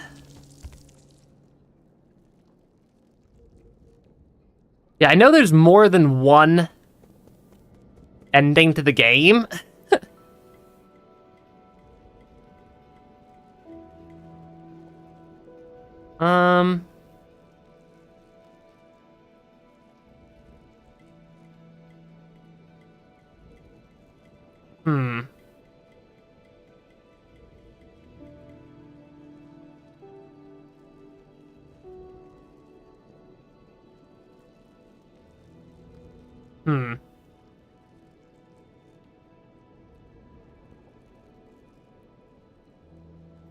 Yeah, it seems like there's multiple endings to the game, but I have no idea what the requirements for... Apparently there... Because one of my friends told me that there's both a... like... standard ending to the game, and then a true ending, and that there's additional requirements for the true ending, and that I'd also know when I hit the point of no return. Which I'm suspecting I hit. Though I have nowhere near enough context to have any clue how to... If I meet the requirements for the full ending.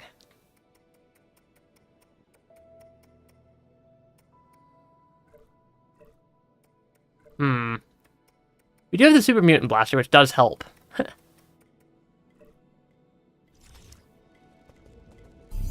Yeah, I have no idea.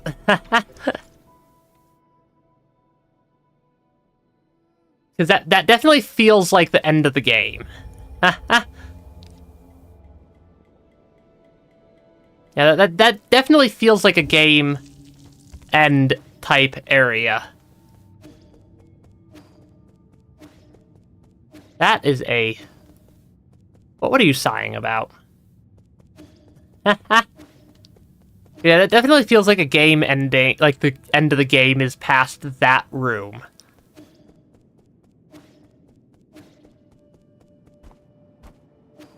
I sent a message to my friend asking if I've met the requirements to get the true ending that they keep saying I should go for. Because, yeah, I just don't know what the requirements are.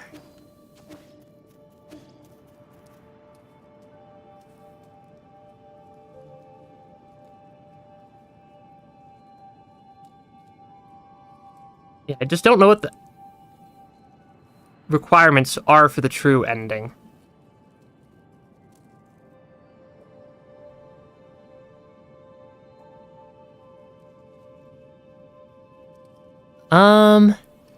I feel like it has something to... Like, I came back to Peach Blossom Village because if I was hiding a requirement, I feel like it would be something tied to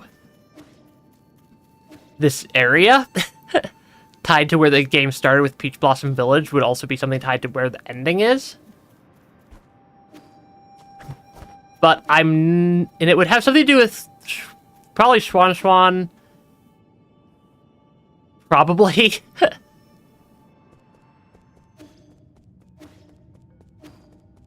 What should we do? They appear to be slightly unhappy.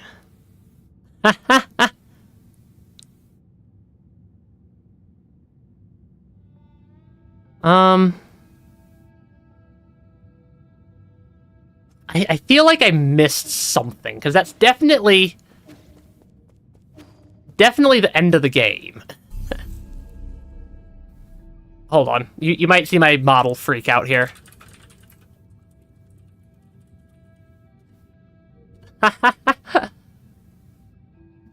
Every time I try to type into my computer, my model slightly freaks out.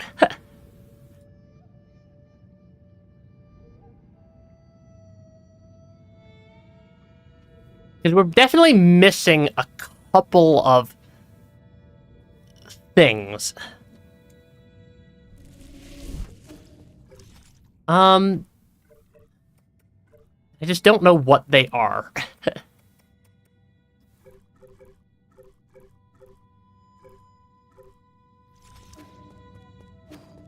Because I feel like it has something to do with this quest line that or with like this, with this.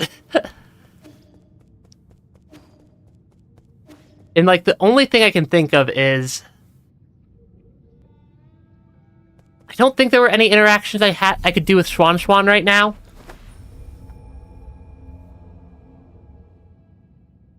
Yeah, I don't think there were any interactions with Schwan. And the other interactable ape man would be Shenong. I promised that I would be good and stay right here. But after you're done with your business, take me out to see the sights. Yeah, I feel like it has something to do with either missing items to give to Schwan or missing things to give to Shenong. There's way too much about your freakish world that I don't understand. I want to prove myself to those stupid villagers, but I don't even know where to start.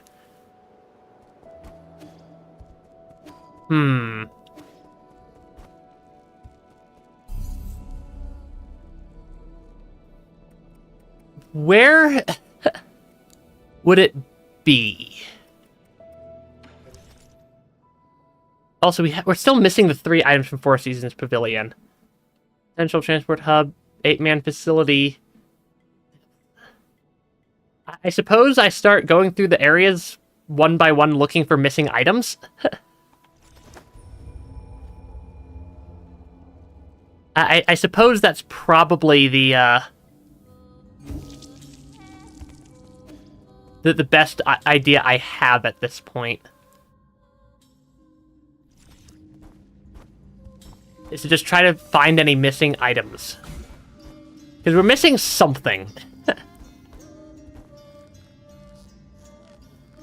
I just don't know what it is.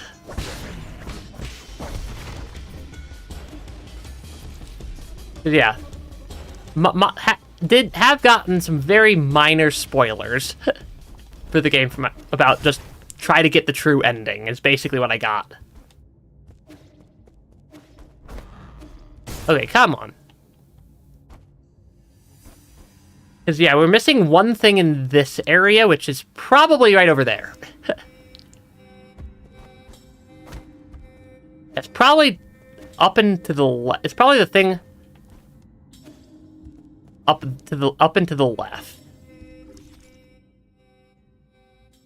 How do I get there, though?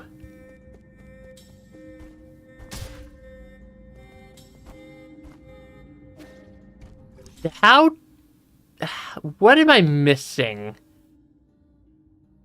I'm missing something in the game. Yeah, there is.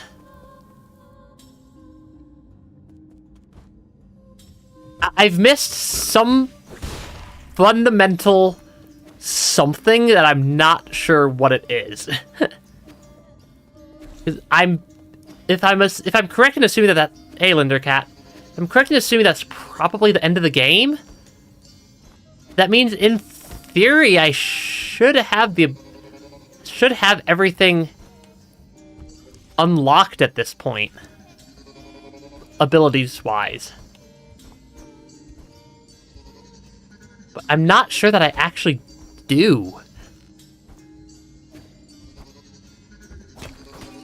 Yeah, like, I'm not sure that I actually have everything unlocked.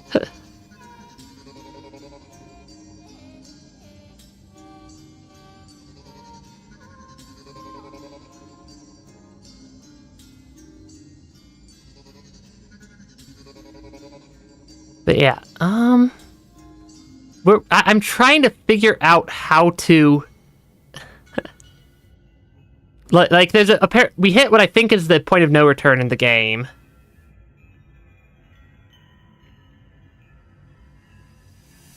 I'm not sure how to,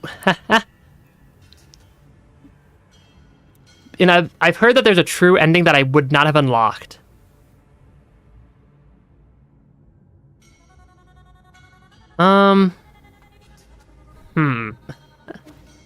So I'm trying to, like, rapidly figure out what I could be missing.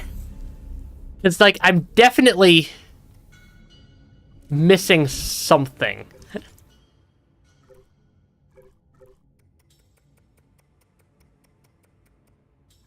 And I just don't know what it is.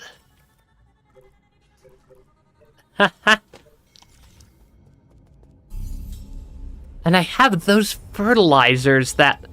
I haven't found a use for yet. I keep thinking they're poisons, but they're not.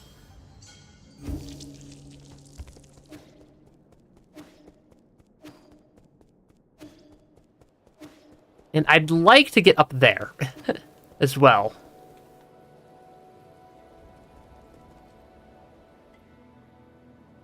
Maybe this time of day?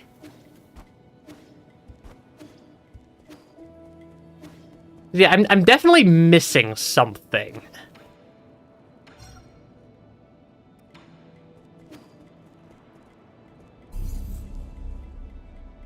And I just don't know, because, like, if I look at the map, we're missing the 3 chests here. I know where those are. Ooh, are we missing one thing in the central room? I should go check that out.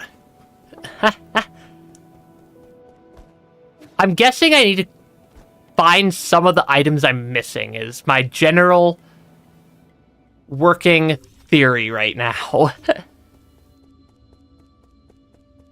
Is that it's somehow tied to items I've been missing. This game's a little bit complicated. There's a lot of stuff going on. But there is a item on this screen, according to the map. I'm guessing it's over there. Okay, we do have a rather large amount of movement tech available to us at this point, though. As far as I'm aware, I have basically the entire game's movement tech unlocked.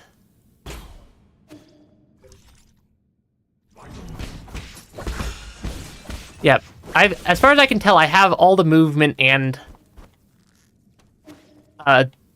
other related tech unlocked, movement and combat tech. I say as I fall into the burning hot death spikes multiple times in a row. Oh, I haven't been through here yet. This is at least... It's something.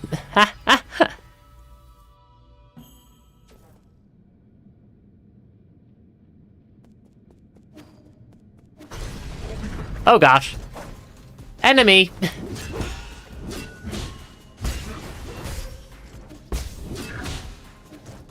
I was not expecting a fight right there. I'm not sure why I wasn't expecting a fight from the game right here.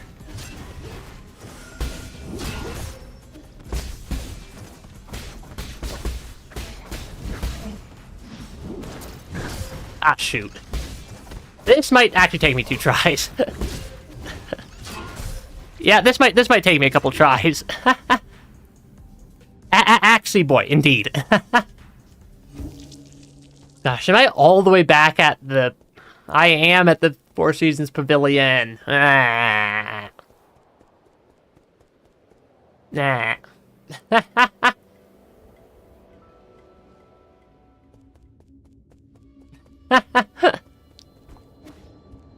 Of course, that boss is a slight run over. I know where it is, though, so I know... Is it gonna relock the door? It is not. Okay. I've fought this type of enemy before.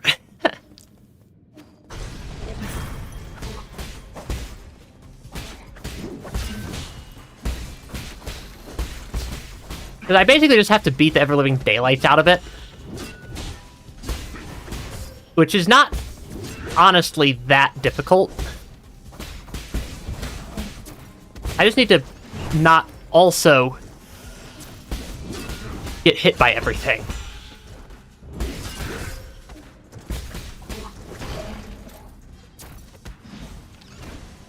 Okay, now I think do I need to take these two out also? I think I do. Oh, come on. Okay. Yeah, like if I'm expecting combat, Artificer in Rain World. Oh yeah, I have. I've played all the slug cats in Rain World. Pipe Vial. That's another healing charge. That's not what I was looking for. But I'll take another healing charge. Wait, I'll still take more healing charges. Because that is still useful. Where's the closest root node? Is there a close root node? There's a close root node over here. Over in the, over by the brain jars. Yep, over by the brain jar.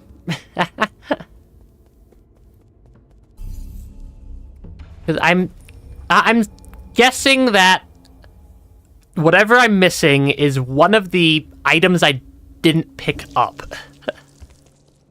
That I, like, didn't find at some point in the past. Last node, teleport 2. We're missing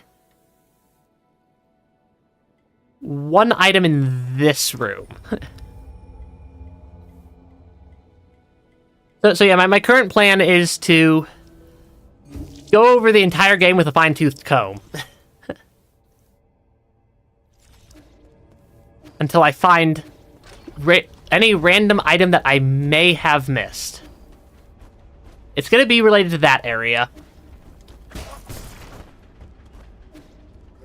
How do I get there? Possibly down and to the left? Ah, shoot.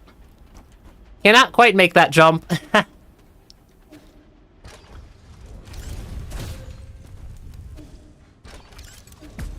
Okay, that's not... I mean, I suppose that's something. Was that the missing item? Okay, yeah, that's the missing item. I have no idea what's with that sub-region, though. Because I'm currently just going for missing items.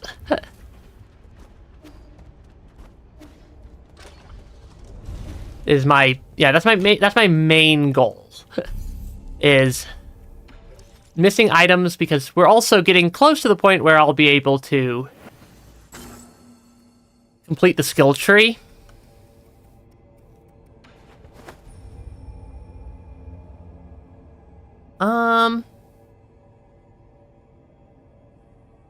Maybe...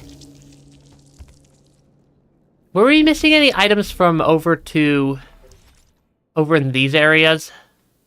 6 out of 6, 4 out of 4. We're missing a lot in Greenhouse. Yeah, we're missing a lot in Greenhouse.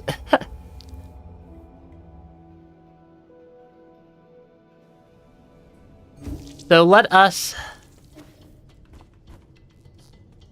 attempt to find the fact that we're missing 3 items in this area? Okay.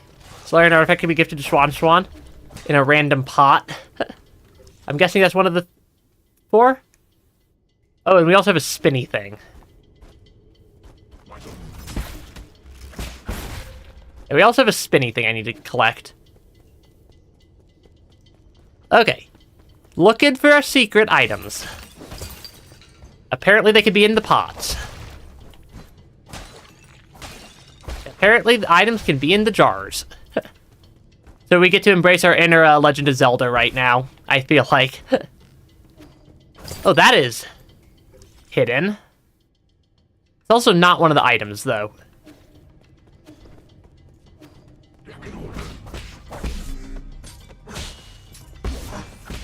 Okay, take that guy out. That's just an Azure Sand. It does help that we are somewhat slightly very over-leveled for this area.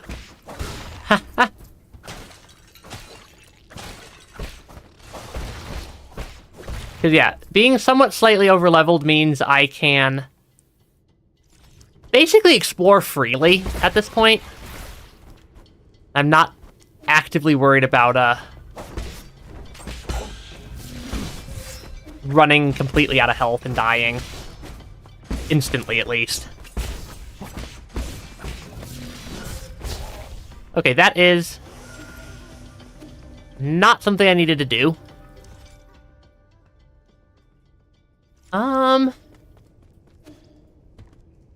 Yeah, we're just item hunting at this point, I feel like.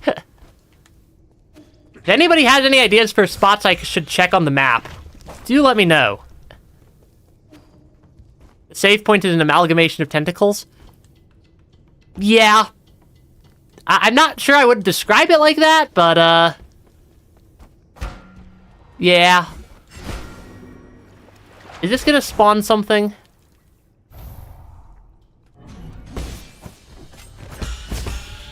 It's gonna spawn a boss.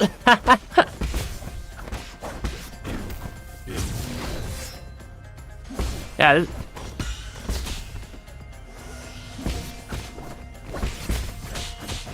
A significantly earlier game boss than, where we are in the game.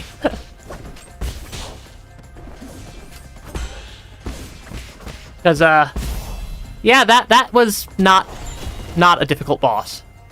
Avarice Jade increases gold gained from killing it. That would have been real helpful for quite a few points in the game. Ooh, what's that? What's through the tunnel? Be a sneaky tunnel. Oh, it's already been activated. Okay, still missing things. Yeah, we're still missing things according to the game.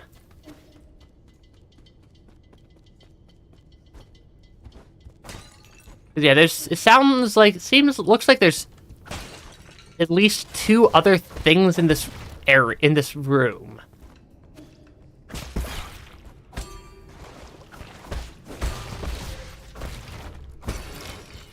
Okay, bells. Bells could apparently be broken. Anything over here? Nope. Where am I missing stuff in this area?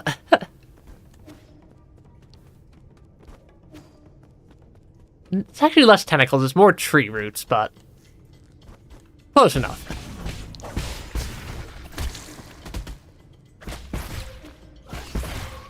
Really? I'm gonna get hit by both of them.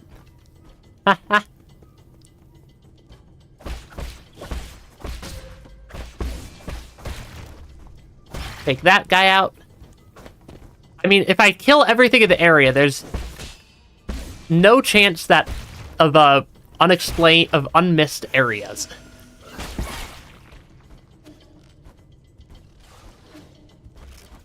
Okay, anything over here? No, I was just over here. Hey, thanks for stopping by the stream, Alexander. Have a good one.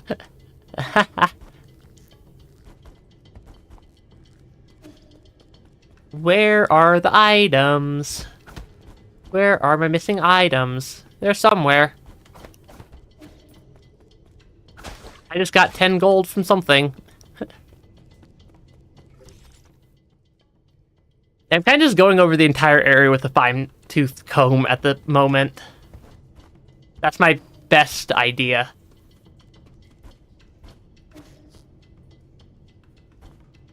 Okay, through here, through here. Anything up here? No. Nothing up there.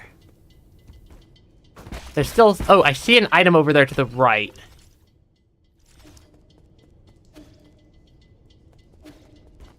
How the heck do I get there, though? That's a big treasure. That's a very large treasure chest to just be sitting there. I'm guessing I need to fly my little drone somewhere to hack something. Yes. Okay, that is, I think, the last thing in this room. Which is a standard component. Sure, I guess that technically works.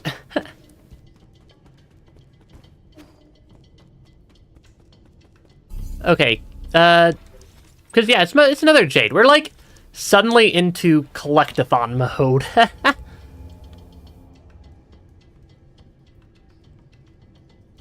Yeah, it's collectathon. It's collectathon time. Also, just about stream time, so probably gonna do one more room worth of collectathon thing here. What did we miss down here? Yeah, we missed more items.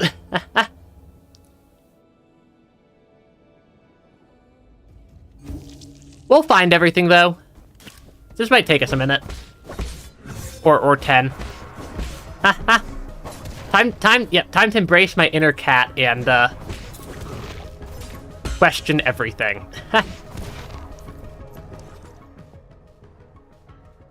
Yeah, we missed... Like, these rooms aren't huge. They're also really not that hard for me to just absolutely blast through.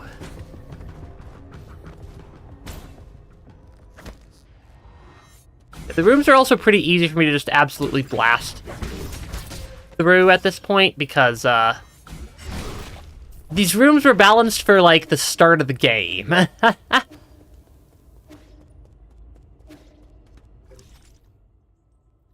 So it's just a question of, where did I miss random things?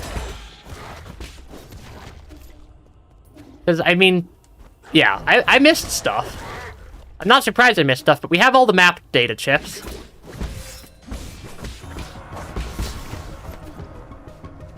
Is that just an elevator? I think that's just an elevator. Anything up here?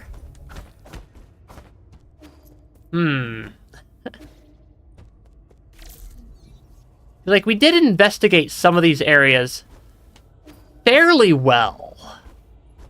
I think. Like, we didn't...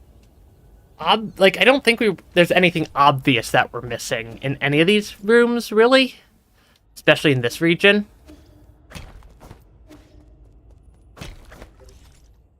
Also, we are definitely missing at least one item.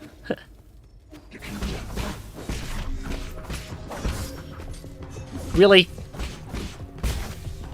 You're really gonna attack me?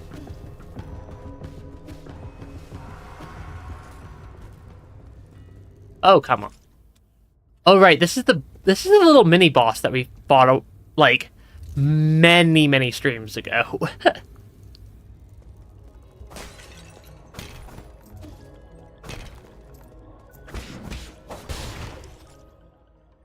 Oh, this shouldn't be there shouldn't be new over here either. We should have already checked out this section. Unless there's like something like hidden down below one of these edge platforms. But it doesn't seem like it.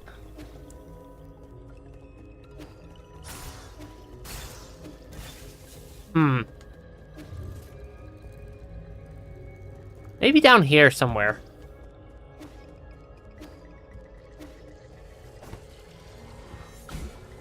Okay, what is this room? Is there literally nothing down here? Because we're missing, it does say we're missing a collectible. I just don't know what collectible it thinks we're missing. Because that's not helpful.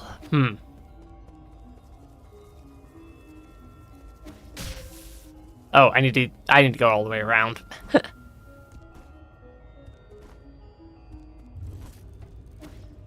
Really? I accidentally dashed off of everything.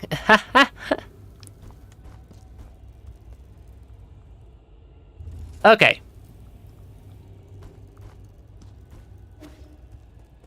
Yeah, it's because, Uncle Chubby's, doing stuff that's good for his mental health. I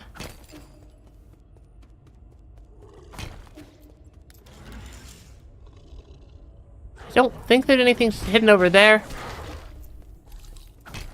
Nothing hidden over here. Nothing hidden over here.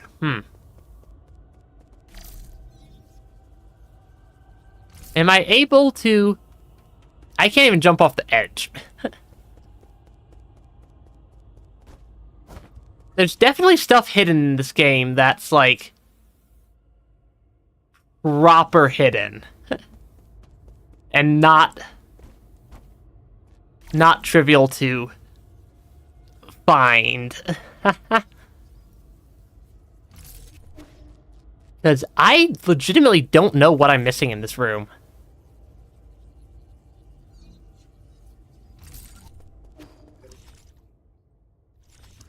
Other than we're missing something. I'm gonna give the thing to Schwan and then call the stream, because I am very much running out of stream time right now. And I am having a heck of a time trying to figure out how to find stuff there. Give you an unknown seed. Confirm. Whoa, is that a seed you're holding? Is it for me? That was my original plan. But now that I've brought it back, I'm not so sure. Why? I'll keep it alive this time, I promise. Really? The vegetables in your backyard never seem to last for long. You got me there. I don't get it. The seasons always change so frequently. Before I even realize it, my crops always dry up. I don't mind some dead crops. I just happen to remember that I picked this up from the greenhouse. Come on then, let's plant it. This is such a big place, so why not give it some greenery? I think it would look perfect in the courtyard, personally. Don't just make these decisions on your own.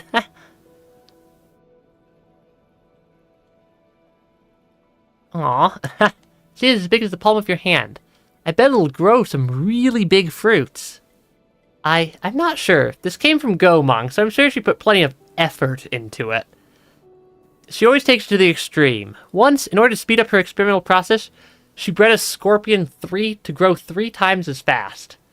That little monster ended up crawling out of its incubator and swallowed everyone else's subjects. That's why I don't really know what this will grow into. This time, I'll make sure to water it regularly, so it'll grow big and healthy. Are you even listening? But if anything happens, you must get Abacus to contact me. Got it? Got it. If scorpions end up coming out of it, I'll cook them up for you next time. No suitable items to give. I think that's probably... Unless I just, like, start an entire another quest line. Because growing something... I have the mystery fertilizer. I wonder if I somehow triggered a use for the fertilizer.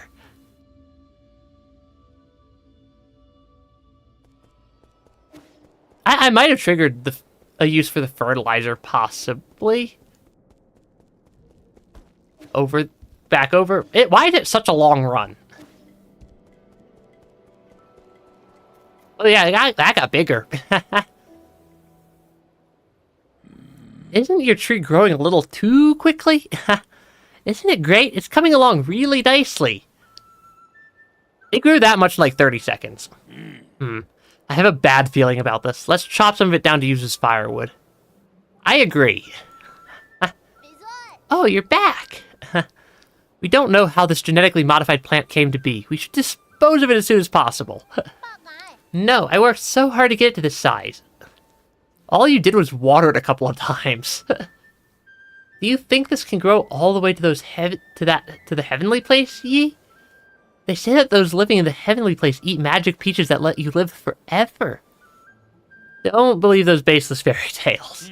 Humph, and everyone thought I was nuts when I told them the real world lay outside the village. Don't worry, Swan. When I find the magic peaches, I'll be sure to pick some for you to try. Just don't cause any trouble.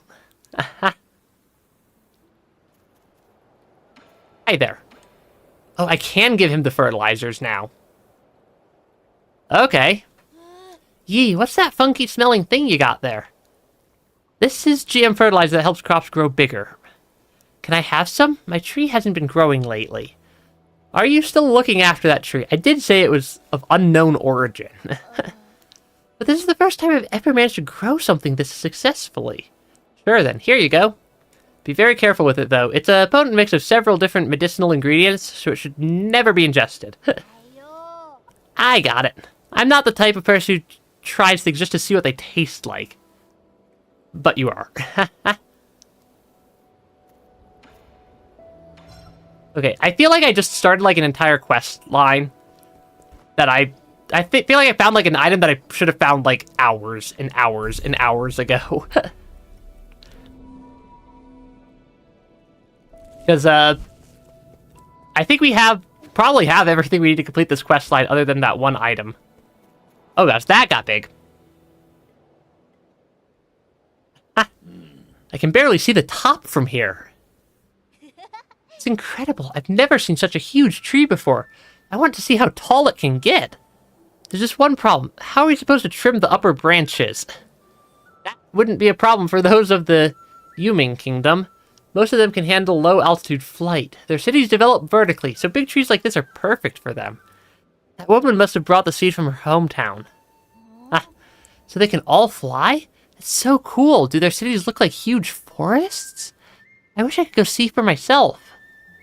Don't get too excited. They inhabit a resource-starved wasteland, so everything they grow is GM'd to hell and back.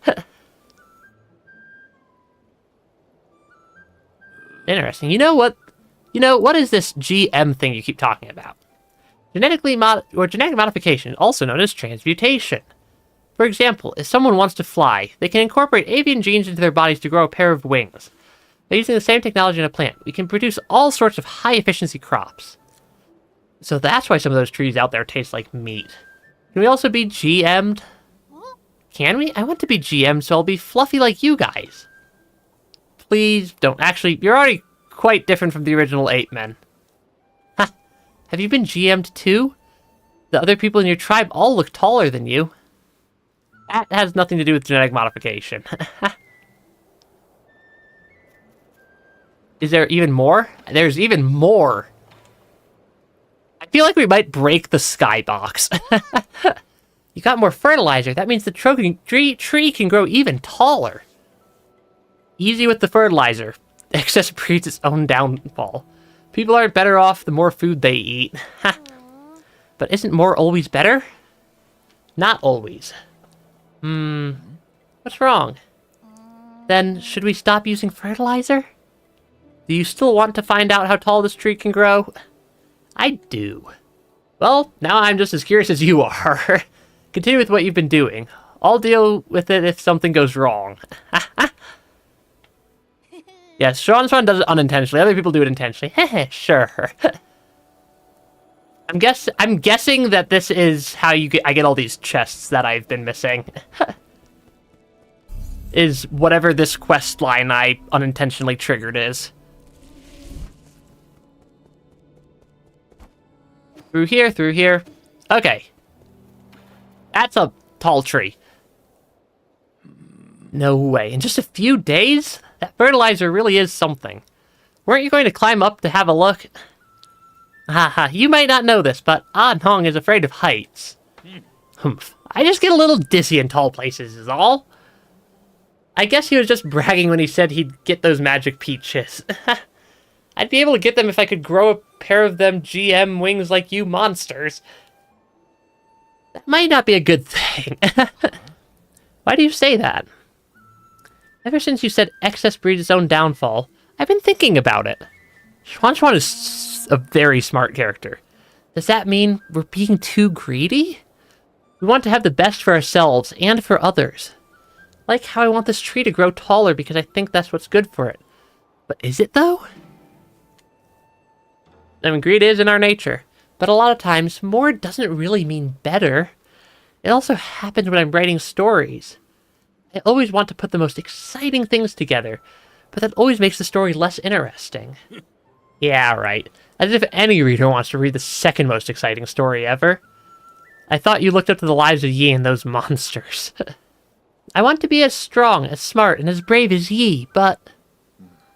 You shouldn't try to be me. And don't get the wrong idea, I am neither strong nor brave. In fact, the Solarians probably ended up the way they did because of their constant need to do more and more. That's why I'm not using any more fertilizer. I'll let the tree keep growing by itself. But if it doesn't, that's fine too. I wonder why my parents didn't use fertilizer for our crops when I was little. I never really put that much thought into it. My sister was much more skilled when it came to horticulture. Why didn't you learn anything from her? Haha. Why indeed. It's something I've come to regret. But perhaps I can learn from you. Well, if you have any questions, ask away. Can I actually get the chests now? Grabbing the chests will be a pretty good end to the stream. Grabbing the chests of doom. Hedgehog Jade. Precise pairs inflict internal damage to the enemy. Harness their power and return the favor. That would have been very useful for a couple of other points in the game. Because that is quite a useful thing. Advanced component. Why is one of the chests on top of my pavilion hackable and the other one's not? Computing unit. Honestly, that was quite a good combo there. I think that was a pretty. I think we made some good progress this stream. And yeah, I'm gonna call the stream there. I probably should have called the stream 15 minutes ago, but ah well. I think it's Celeste tomorrow, Rain World Wednesday, Nine Souls Thursday, I think is what my schedule is. And then Rain World, Nine Souls Friday, Saturday. Lots of stuff this week. But yeah. So yeah, thanks for stopping by the stream, everybody. And I hope you had a fun, wonderful stream. Like, comment, subscribe, and have a wonderful rest of your day. Bye-bye.